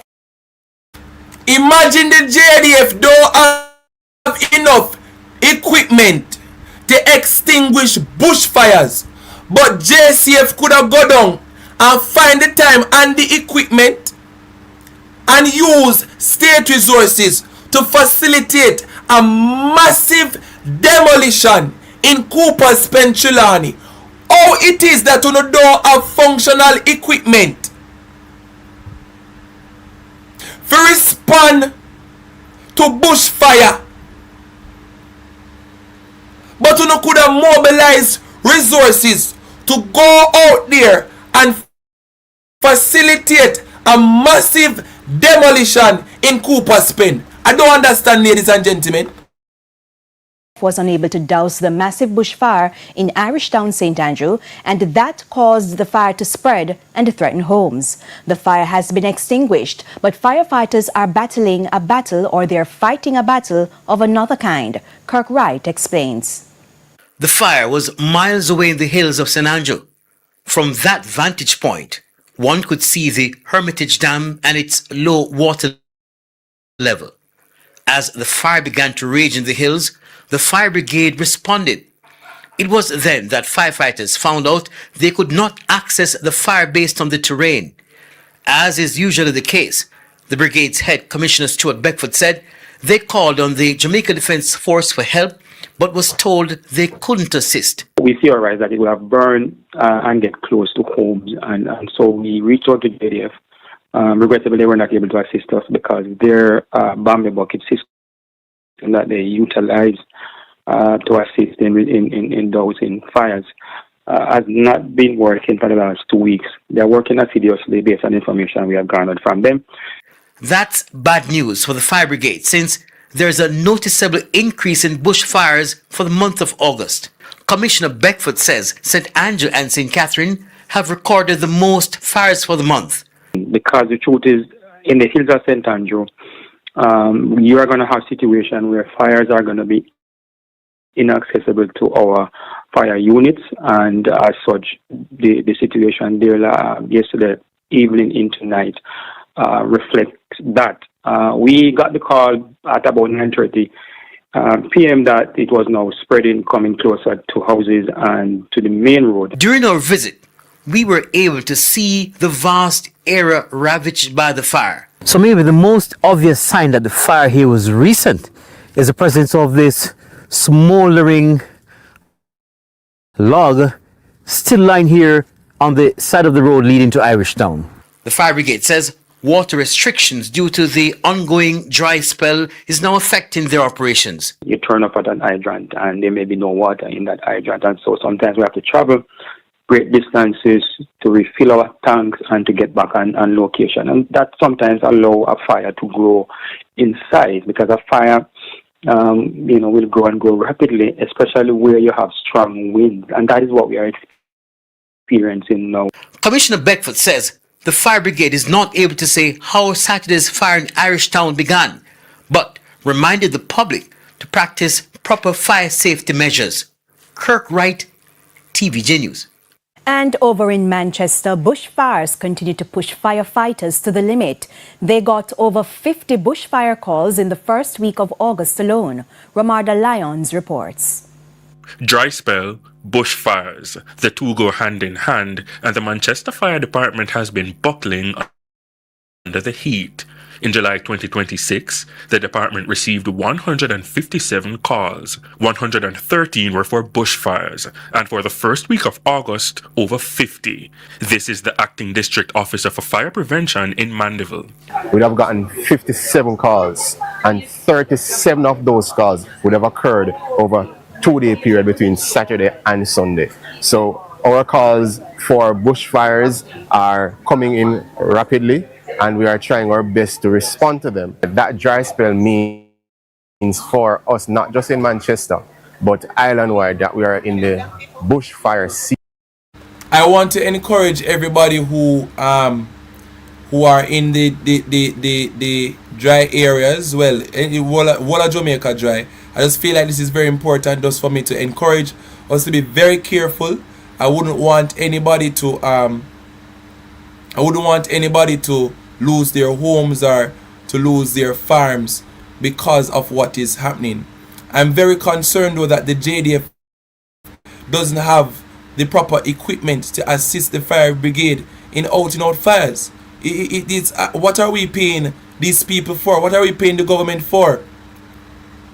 Listen to me, man. We know that we're in a tropical country, especially when we have a drought. How is it that the JDF is unable to assist the people? You can't tell us that you don't have proper equipment.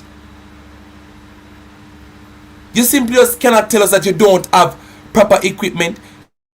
You're supposed to be able to jump on certain things and help out the people them. With all the money that the government said them spend in the security forces, they should have the proper equipment now to assist the people.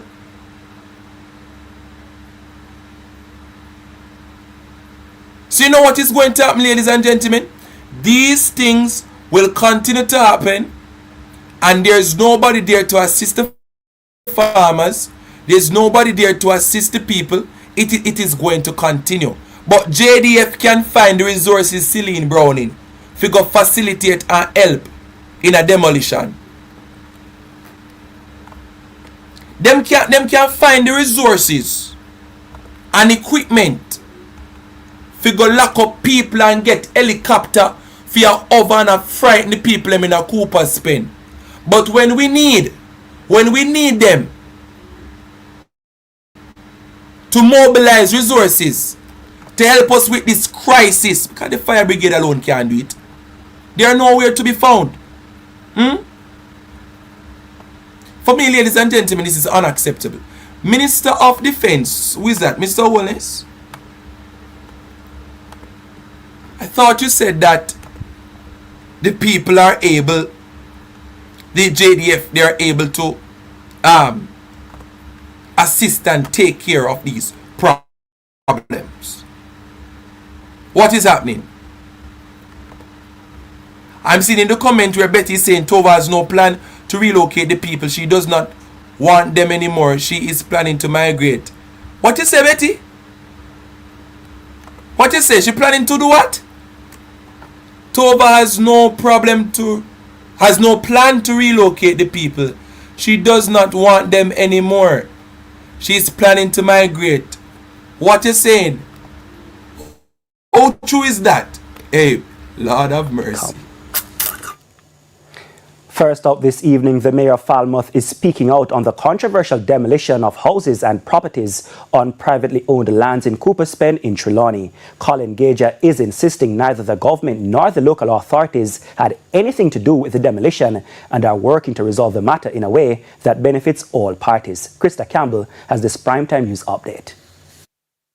The demolition of houses and personal properties in Cooper's Pen, Trelawney happened on Tuesday, and days later still has persons divided. On the one hand, residents who had been informally occupying the lands for years. On the other, the private owners who, through the courts, were given the green light to seize control of the space.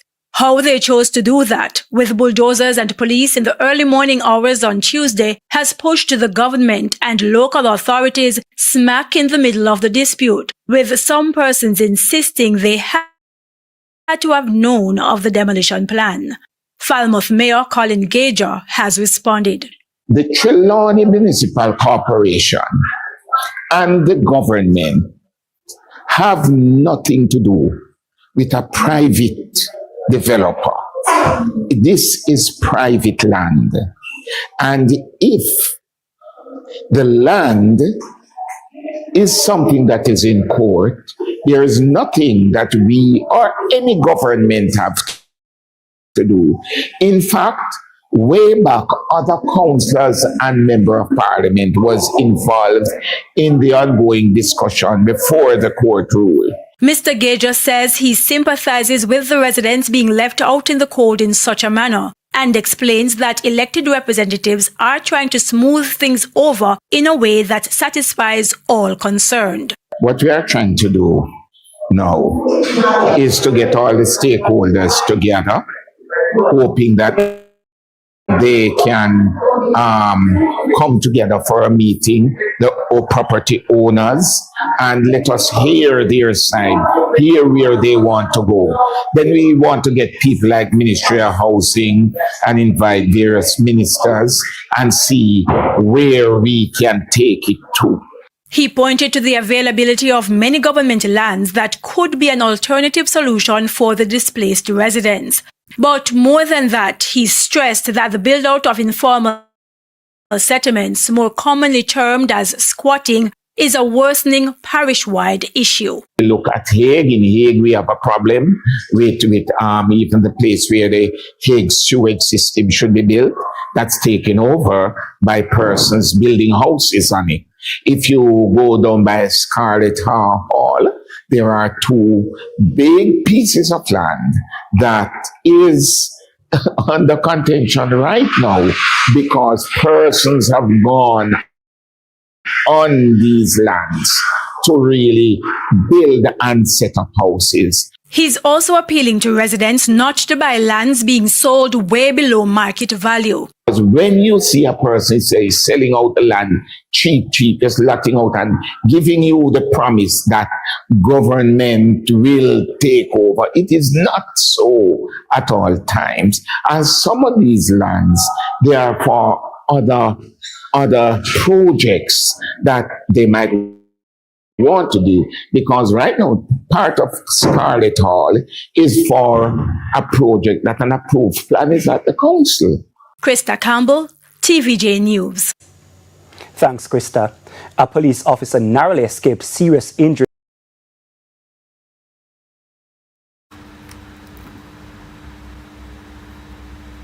I believe it is the JLP's last term, you know.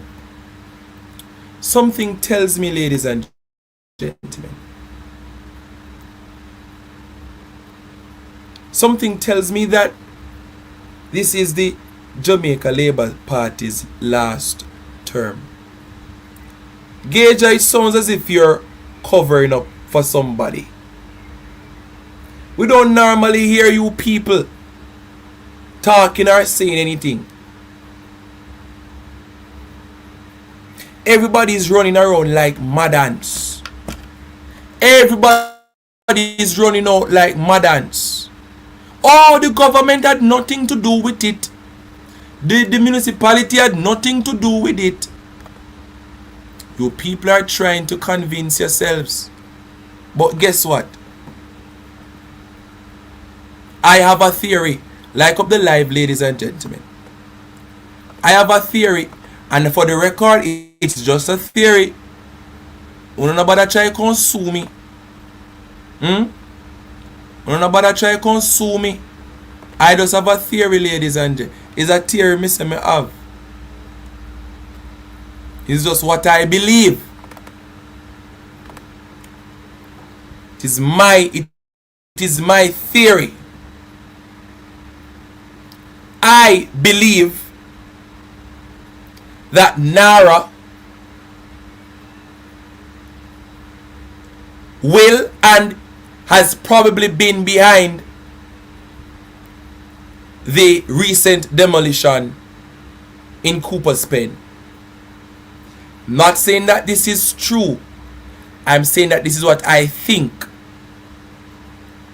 I believe NARA had a part to play in the Cooper's Pen demolition. Ladies and gentlemen, I know some persons may say, Perry, what do you mean? I'm going to tell you why I believe this, ladies and gentlemen. I'm of this belief because of what NARA represents. First of all, ladies and gentlemen, NARA says little to nothing about hurricane victims.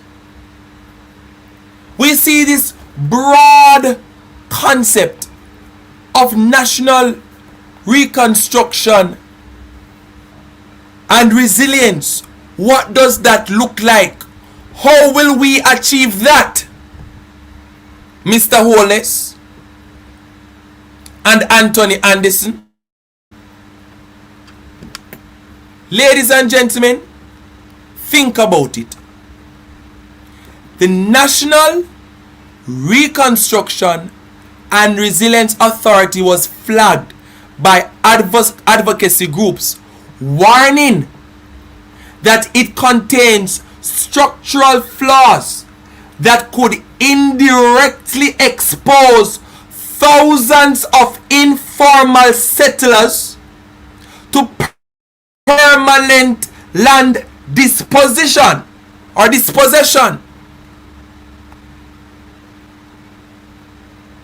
The Jamaica Beach Birthright Environmental Movement warned us that NARA's streamlined legal framework could circumvent standard limitation windows for adverse possession.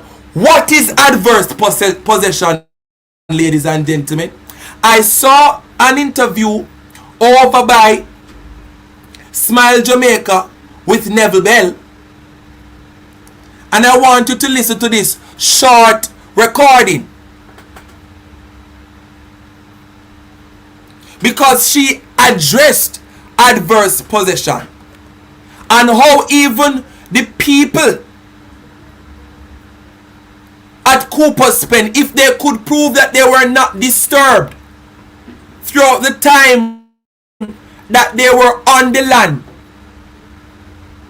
if they could prove that they have been at the land for more than 12 years or more, that they could, through adverse possession, claim the land even if the person not pay property taxes. But this NARA here, ladies and gentlemen, the legal framework of NARA could circumvent adverse possession, which means that people who depend property are squat for 12 years or more, through the NARA, they can throw out adverse possession through the window. Listen to this interview here. Squatting at the outset is illegal. It's trespassing. But if you squat for at least 12 years on privately owned property, 60 years government land, if it's open, if it's undisturbed, if it's quiet, peaceful, nobody's trying to take you off, if you satisfy all of those criteria, you can claim it. You can make an application for adverse possession. 12 years, you said? 12 years for privately owned property, but if it's government property, government didn't make a mistake, 60 So years. even if they the man who owned the property paying the property tax for the 12 years. But somebody lived there for 12 years. Is still that person can? Correct. And my people, my Jamaican people, yes, you should pay your property taxes, but by itself, it's not enough. Adverse possession, that is the key term, possession. It's who has physical control, physical possession of the land. So I mean, I would love if you start paying my property taxes. I need some expenses that I need to have expenses I need to get rid of. But if I'm still living at my house and you start paying my property taxes, you can't take it from me. So paying property taxes by itself is not enough. But Khaleesi, it's my land and the law says I must pay the property tax. It does. I pay the property tax. Nobody don't call me and say, well, I moved to live in your land. And then I go down from my land and a man say, I've been here 12 years. Yes, Neville. It is unfortunate for some, but the law also says as a property owner, you have a continuous obligation. You have to exercise a continuous right over your property. So you can't just get title, lock up your title, go about your business, and leave it there. Yes, let's say you're in New York, wherever you are, you're paying your property. You hear that, ladies and gentlemen? Even if you own the land, you cannot just own the land and go and leave it and just pay property taxes. That alone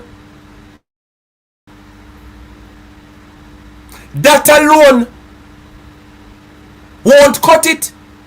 Listen to the lady. Property taxes, that's not enough. You have to exercise physical control of the property. What does that mean?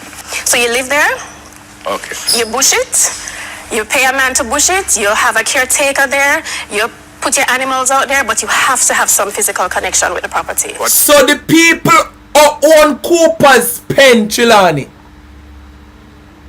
can you prove that you have been maintaining the land? You no pay a groundsman for come maintain it. You hear what the lady say? Paying the property taxes alone cannot cut it. Can you prove to the people in Cooper's Pen, Trelawney, that you still had an interest in utilizing this land? And don't tell me say property taxes alone, because according to this expert here, that is not enough.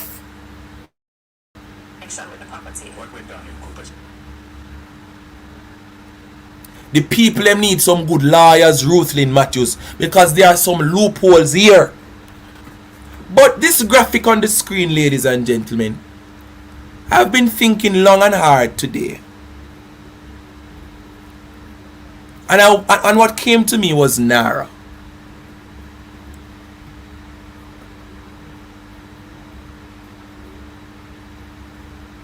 The Jamaica Beach Birthright Environmental Movement, J-Beam, warns that NARA's streamlined legal framework could circumvent standard limitation windows for adverse possession.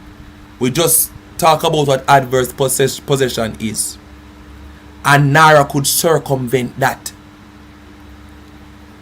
Coastal landowners, fisher folk, and generational beach community residents without registered titles are at the highest risk. NARA is coming, ladies and gentlemen. How we know say NARA not start yet? This is all I'm asking, you know. Critics argue that hurricane survivors and informal settlers could see their informal land rights stripped without proper recognition, compensation, or legal recourse under NARA.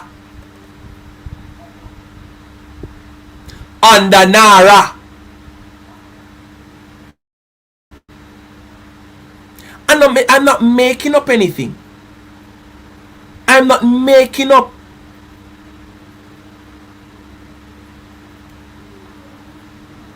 I'm not making up anything on NARA. This is literally what NARA is about.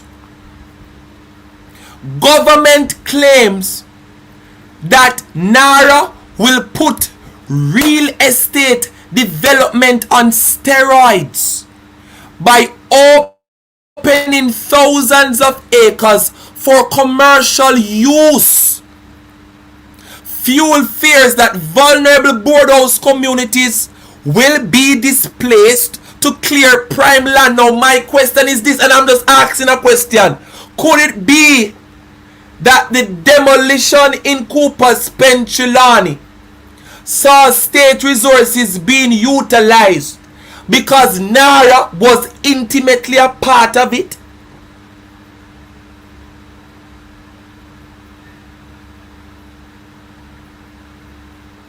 Could it be, ladies and gentlemen, that NARA was a part of what took place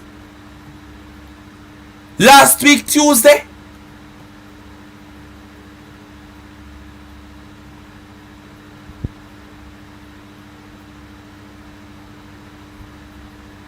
Remember, ladies and gentlemen, the Prime Minister says, I remember an article from over RFM. I remember an article from over RFM where it was said that the Prime Minister is raising concerns about those who are informally settled. And I said to myself that, really and truly, this was in our faces all along. They want us to believe that NARA has not been off the ground. But something is telling me that I should not believe that. They want us to believe that Tony Anderson is taking his first 100 days in office to build out the organization. Again, these are just my thoughts. I'm not saying that it is completely true. I am just telling you what I think. And Anthony Anderson will be taking the first 100 days to build out NARA. NARA is not yet off the ground. Why should we believe that? Why should we believe that? Why? I'm going to continue reading.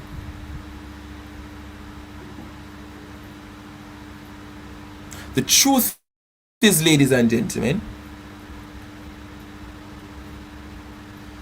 NARA will have the power to say this land is good for reconstruction and it will provide a greater benefit to the public, and NARA cannot be stopped. NARA cannot be stopped. The graphic on the screen, I like it because it depicts a very powerful thought. Jamaica's NARA law, is it a path to demolition? And the graphic shows us the eye that is looking all over the place. The eye represents NARA. At one part of the graphic, you see what is consequences for residents. Houses demolished, lives, yes, disturbed, no plan for rebuilding the homes, nothing to assist the people. Thousands of people are left at risk. Nothing to help the folks who are just trying to survive. But the right side of the graphic is showing us that NARA is going to build out big buildings and big roads in the name of reconstruction and resilience. I'm just asking questions, ladies and gentlemen. Was NARA a part of what happened in Cooper's Pen? Will NARA be demolishing homes in the near future in the name of reconstruction What is to prevent Nara from doing it? I'm just asking questions. It's something for us to think about. Let us hear from the Queen of the South, Nikisha Burchell, on her little podcast or her little thing that she does where she gives the breakdown, as it is called. Listen to her, ladies and gentlemen.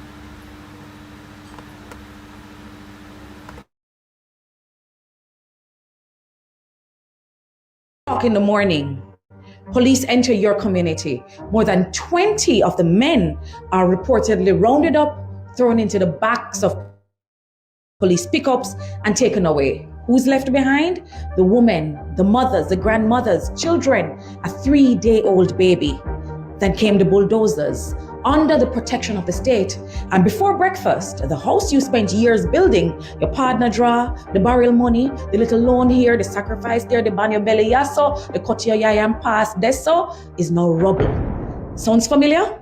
For Western Jamaica, this might be jarring, given the trauma we are still experiencing from Hurricane Melissa, except Melissa was a natural disaster. This one was man-made and organized with the backing of the state. Bailiff, bulldozers, demolition crew, police, the state. Everyone knew enough to prepare for the demolition. Somehow nobody knew enough to prepare for the people. And if you still believe PNP and JLP are the same thing, Cooper's Pen is a good little case study for us to examine that. Same problem, two governments, very different instincts. Welcome to the breakdown. Let's follow the timeline. The new Falmouth Resorts gets a court order to recover possession from 99 occupants. Who was government at the time? JLP under Bruce Golding. The problem remained. Then Andrew Holness later became Prime Minister in 2011. So before the PNP came back to power, Bruce Golding and Andrew Holness had the problem. Then Portia Simpson Miller and the PNP came into office early 2012. Same land, same owner, same court order, same vulnerable community. What did we do? We intervened. We were in power for about 4 years, and in that time the Ministry of Housing got involved, the HAJ got involved, government tried to pause enforcement. Government actually lodged what is called a caveat. Now that's a big legal term for a simple meaning. Government put a legal warning against the title, essentially saying, hold on there, this is an issue that we are actively pursuing to resolve, so you can't touch the people until we get this resolved through the courts. Then the PNP government tried to acquire the land and yes, compensate the private owner. So it wasn't that we were saying take away the man's land. It was, how do we respect his property rights without simply throwing hundreds of Jamaicans out on the road or bulldozing their house? The legal strategy we tried failed. We lost it in the Supreme Court, but what did the PNP do? We appealed it all the way to the Court of Appeal. The appeal was argued in October 2015 while the PNP was still in government. We made our arguments. We lost power in February 2016 and the final judgment came on April 29, 2016, less than 2 months after we left office. We lost the appeal, but we did not abandon the people. April 2016, judgment comes down, PNP's out of office, Andrew Holness is back as Prime Minister. 10 years later, 2026, Andrew Holness is still Prime Minister, and housing is one of the portfolio areas overseen from the office of the Prime Minister. So what happened for 10 years? The court blocked one route that we tried. It did not ban negotiation. It didn't prevent the government from finding alternative land. It didn't ban purchase arrangements. It didn't ban service to lots. It didn't ban humane relocation. The court settled the legal issue. Government still had a people problem. 10 years later, 3 o'clock in the morning, police, bulldozers, 20 houses gone in the blink of an eye. Tell me again, how are we the same thing? No, I hear them saying government never ordered the demolition. Why blame Andrew for everything? What you expect the Prime Minister to do? Maybe the Prime Minister did not personally order a bulldozer. That is not the point. There are consequences to winning an election. When you win, you get the power of the state. You appoint ministers. You determine policy. You oversee agencies and you prioritize what is important for you. With power comes responsibility to govern and a responsibility for the welfare of the people. You cannot take the power, take the authority, and take the credit for everything that goes right. And then when something goes badly wrong, you ask what you expect Andrew to do. At the same time, the buck stops with the government, and yes, with the Prime Minister. Apparently, the state had enough warning to organize police before dawn, but not enough warning to organize housing, HAJ, social workers are somewhere for the people to sleep. Then afterwards, tents, relief supplies, sympathy. Good. Help the people, but don't confuse response with representation. Tova Hamilton has represented these people since 2020, 6 years now. Maybe she didn't know Tuesday was bulldozer day, fine. But did she know Cooper's Pen had a land problem? Yes. What did she do in the 6 years? If no, then that is not something that I think she should be proud of.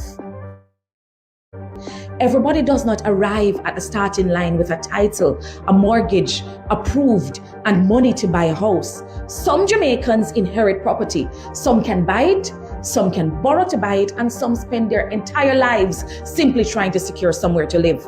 Jamaica must have room for all of us. The answer to squatting cannot simply be, you shouldn't have been there, so bulldoze the house and good luck. Government has to ask, can we regularize? Can they purchase? Can we find alternative land? Can we create service to lots? They genuinely have to move.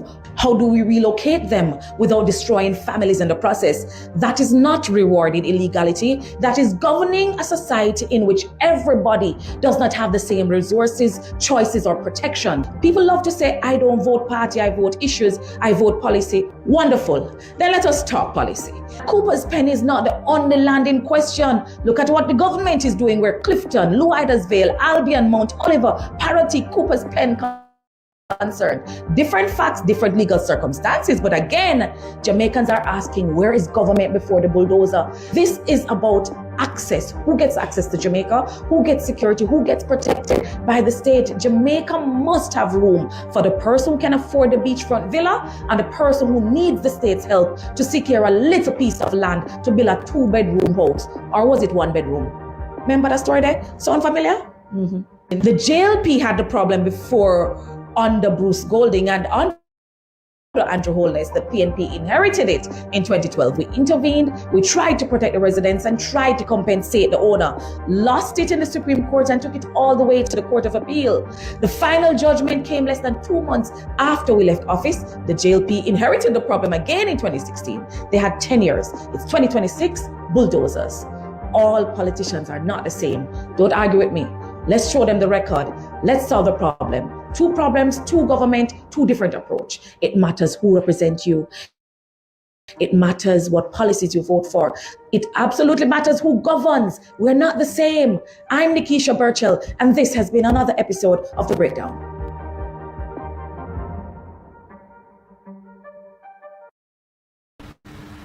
We are not the same. I don't need to add anything to what Nikisha Burchell said.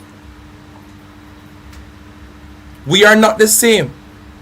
Lothan Cousins also had something to say, ladies and gentlemen.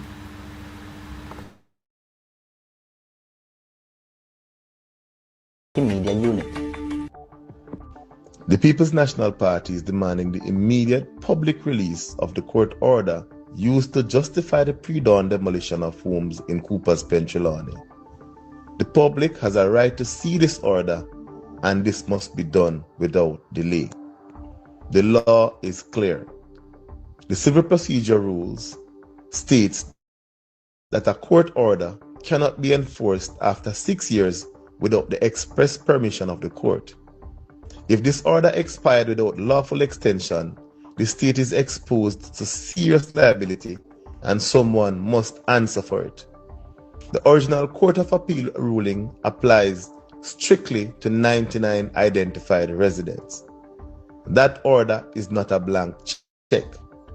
Removing and demolishing homes belonging to anyone outside those 99 named parties without a fresh lawful court order is illegal, and that is plain and simple. If the bailiff and the police enforced an expired order, the state is liable and affected residents can and should claim damages because the act was unlawful. I am calling on the bailiff and the state authorities to produce this order now, and to every resident displaced outside of those 99 named parties, please seek independent legal counsel immediately. Visit our website at pnp.org.jm or check us out on Facebook at Jamaica PNP. I am also encouraging the people from Cooper's Pen, especially those who are not on that list with the 99 names, as Lothan Cousins suggested here. They need to get legal representation. Ladies and gentlemen, this cannot just blow over, you know. This cannot just be another sensational topic in our news.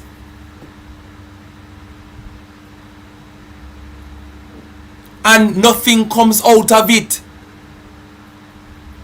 We continue to allow this government to get away with murder. Please, I'm appealing to the relevant voices and representatives. Don't let this one die out. If there is ever an issue that we should stay on, it's this one. I did a history of the land. The video is on my channel. It has over like 1.5k views. Feel free to go and watch it if you've not watched it. Dennis Meadows posted it on his TikTok as well, where I went as far back as 1967, even before that, with the original owners of this piece of land, and I worked my way up. It's a good listen, about 10 minutes long. Understand, ladies and gentlemen, the difference between the People's National Party and the Jamaica Labour Party. This would have never happened under the PNP. PNP would send the PNP would provide somewhere for the people. PNP would have provided the homes.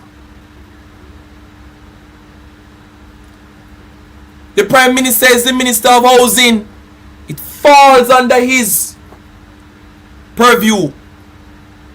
What is it that the government is doing to relocate the people, and to relocate them fast? The people are in tents, no toilets, no water. How are these people surviving? It wasn't Hurricane Melissa, ladies and gentlemen, that caused the people to be homeless today. If it was the hurricane, it would have been a different thing. But on this occasion, ladies and gentlemen, before dawn, in the dead of the night, police and the demolition team went under the cover of darkness to carry out this act. And I'm saying, ladies and gentlemen, we cannot allow this to be another sensational, popular topic that just fades away.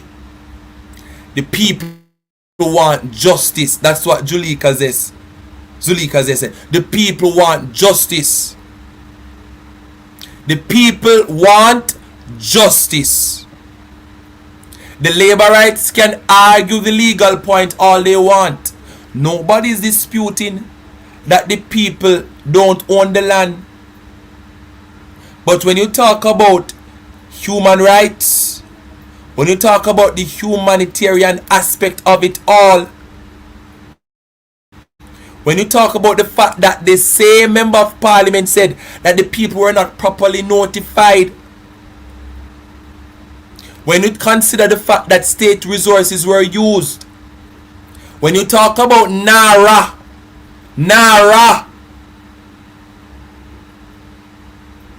that will be able to do whatsoever it wants to do in the name of reconstruction and resilience.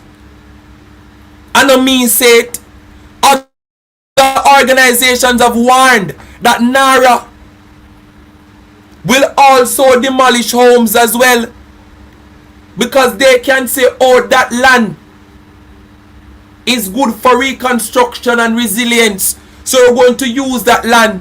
What is going to happen to the people on that land? Not only that, but NARA's legal framework has limited how the argument of adverse possession can be used. Wake up, ladies and gentlemen. NARA will be doing the very same things that we saw last week Tuesday. This is an opportunity for us to resurrect the concerns about NARA. This, I believe, is a precursor to what NARA will do. But because NARA become law, everybody stop talking about NARA. But this is the very same thing NARA will do. I'm out of time, ladies and gentlemen.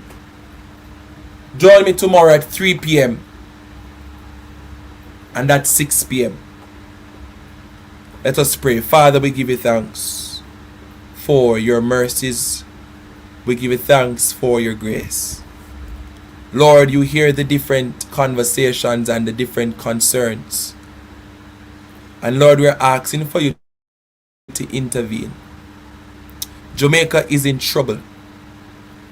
And the more we look at this issue of land and the demolition that took place in Cooper's Pen, is the more concerns that we have. Lord, open the eyes of your people. Cause your people to have a backbone, to stand for what is right, to challenge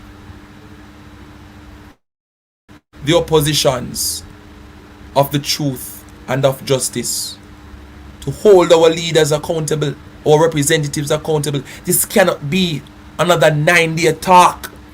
Cannot be. So many questions, so many unanswered questions. Thank you for those who supported the super chat tonight. You turn on to them 100-fold. Bless the platform as we continue to grow. It's the road to 12,000 subscribers. We're almost there. Let this channel continue to grow and to become more powerful. In Jesus' name, amen and amen. God bless you, ladies and gentlemen. We'll talk. Bye-bye. Perspective family. Big up yourself every time Perry the General. Go and do it, comrade.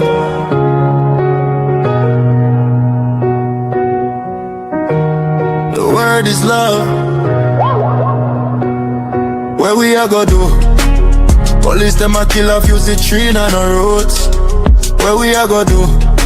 The price gone up on the JLP let loose. Where we are go do? Times hard and politicians don't have a clue. Where we are go do? Where we are go do? Aye, time for trust and keep the faith to help us win this race. Poor people now no food, all them see a empty plate. And the rich them getting richer, them fi burn up in the lake. Promises they make, but enough of them are fake. But black love divide, put politics aside. A time for we unite, a time for do the right. We have to start by speaking truth and not the lie. Perry set the trend, we have to unite. Pressure it a boil, farmers them a toil. And all our work them no see nothing at all. We can't segregate, we can't separate. Put aside the war, time for love not it. Pressure it a boil, farmers them a toil. And all our work them no see nothing at all. We can't segregate, we can't separate. Put aside the war, time for love not it.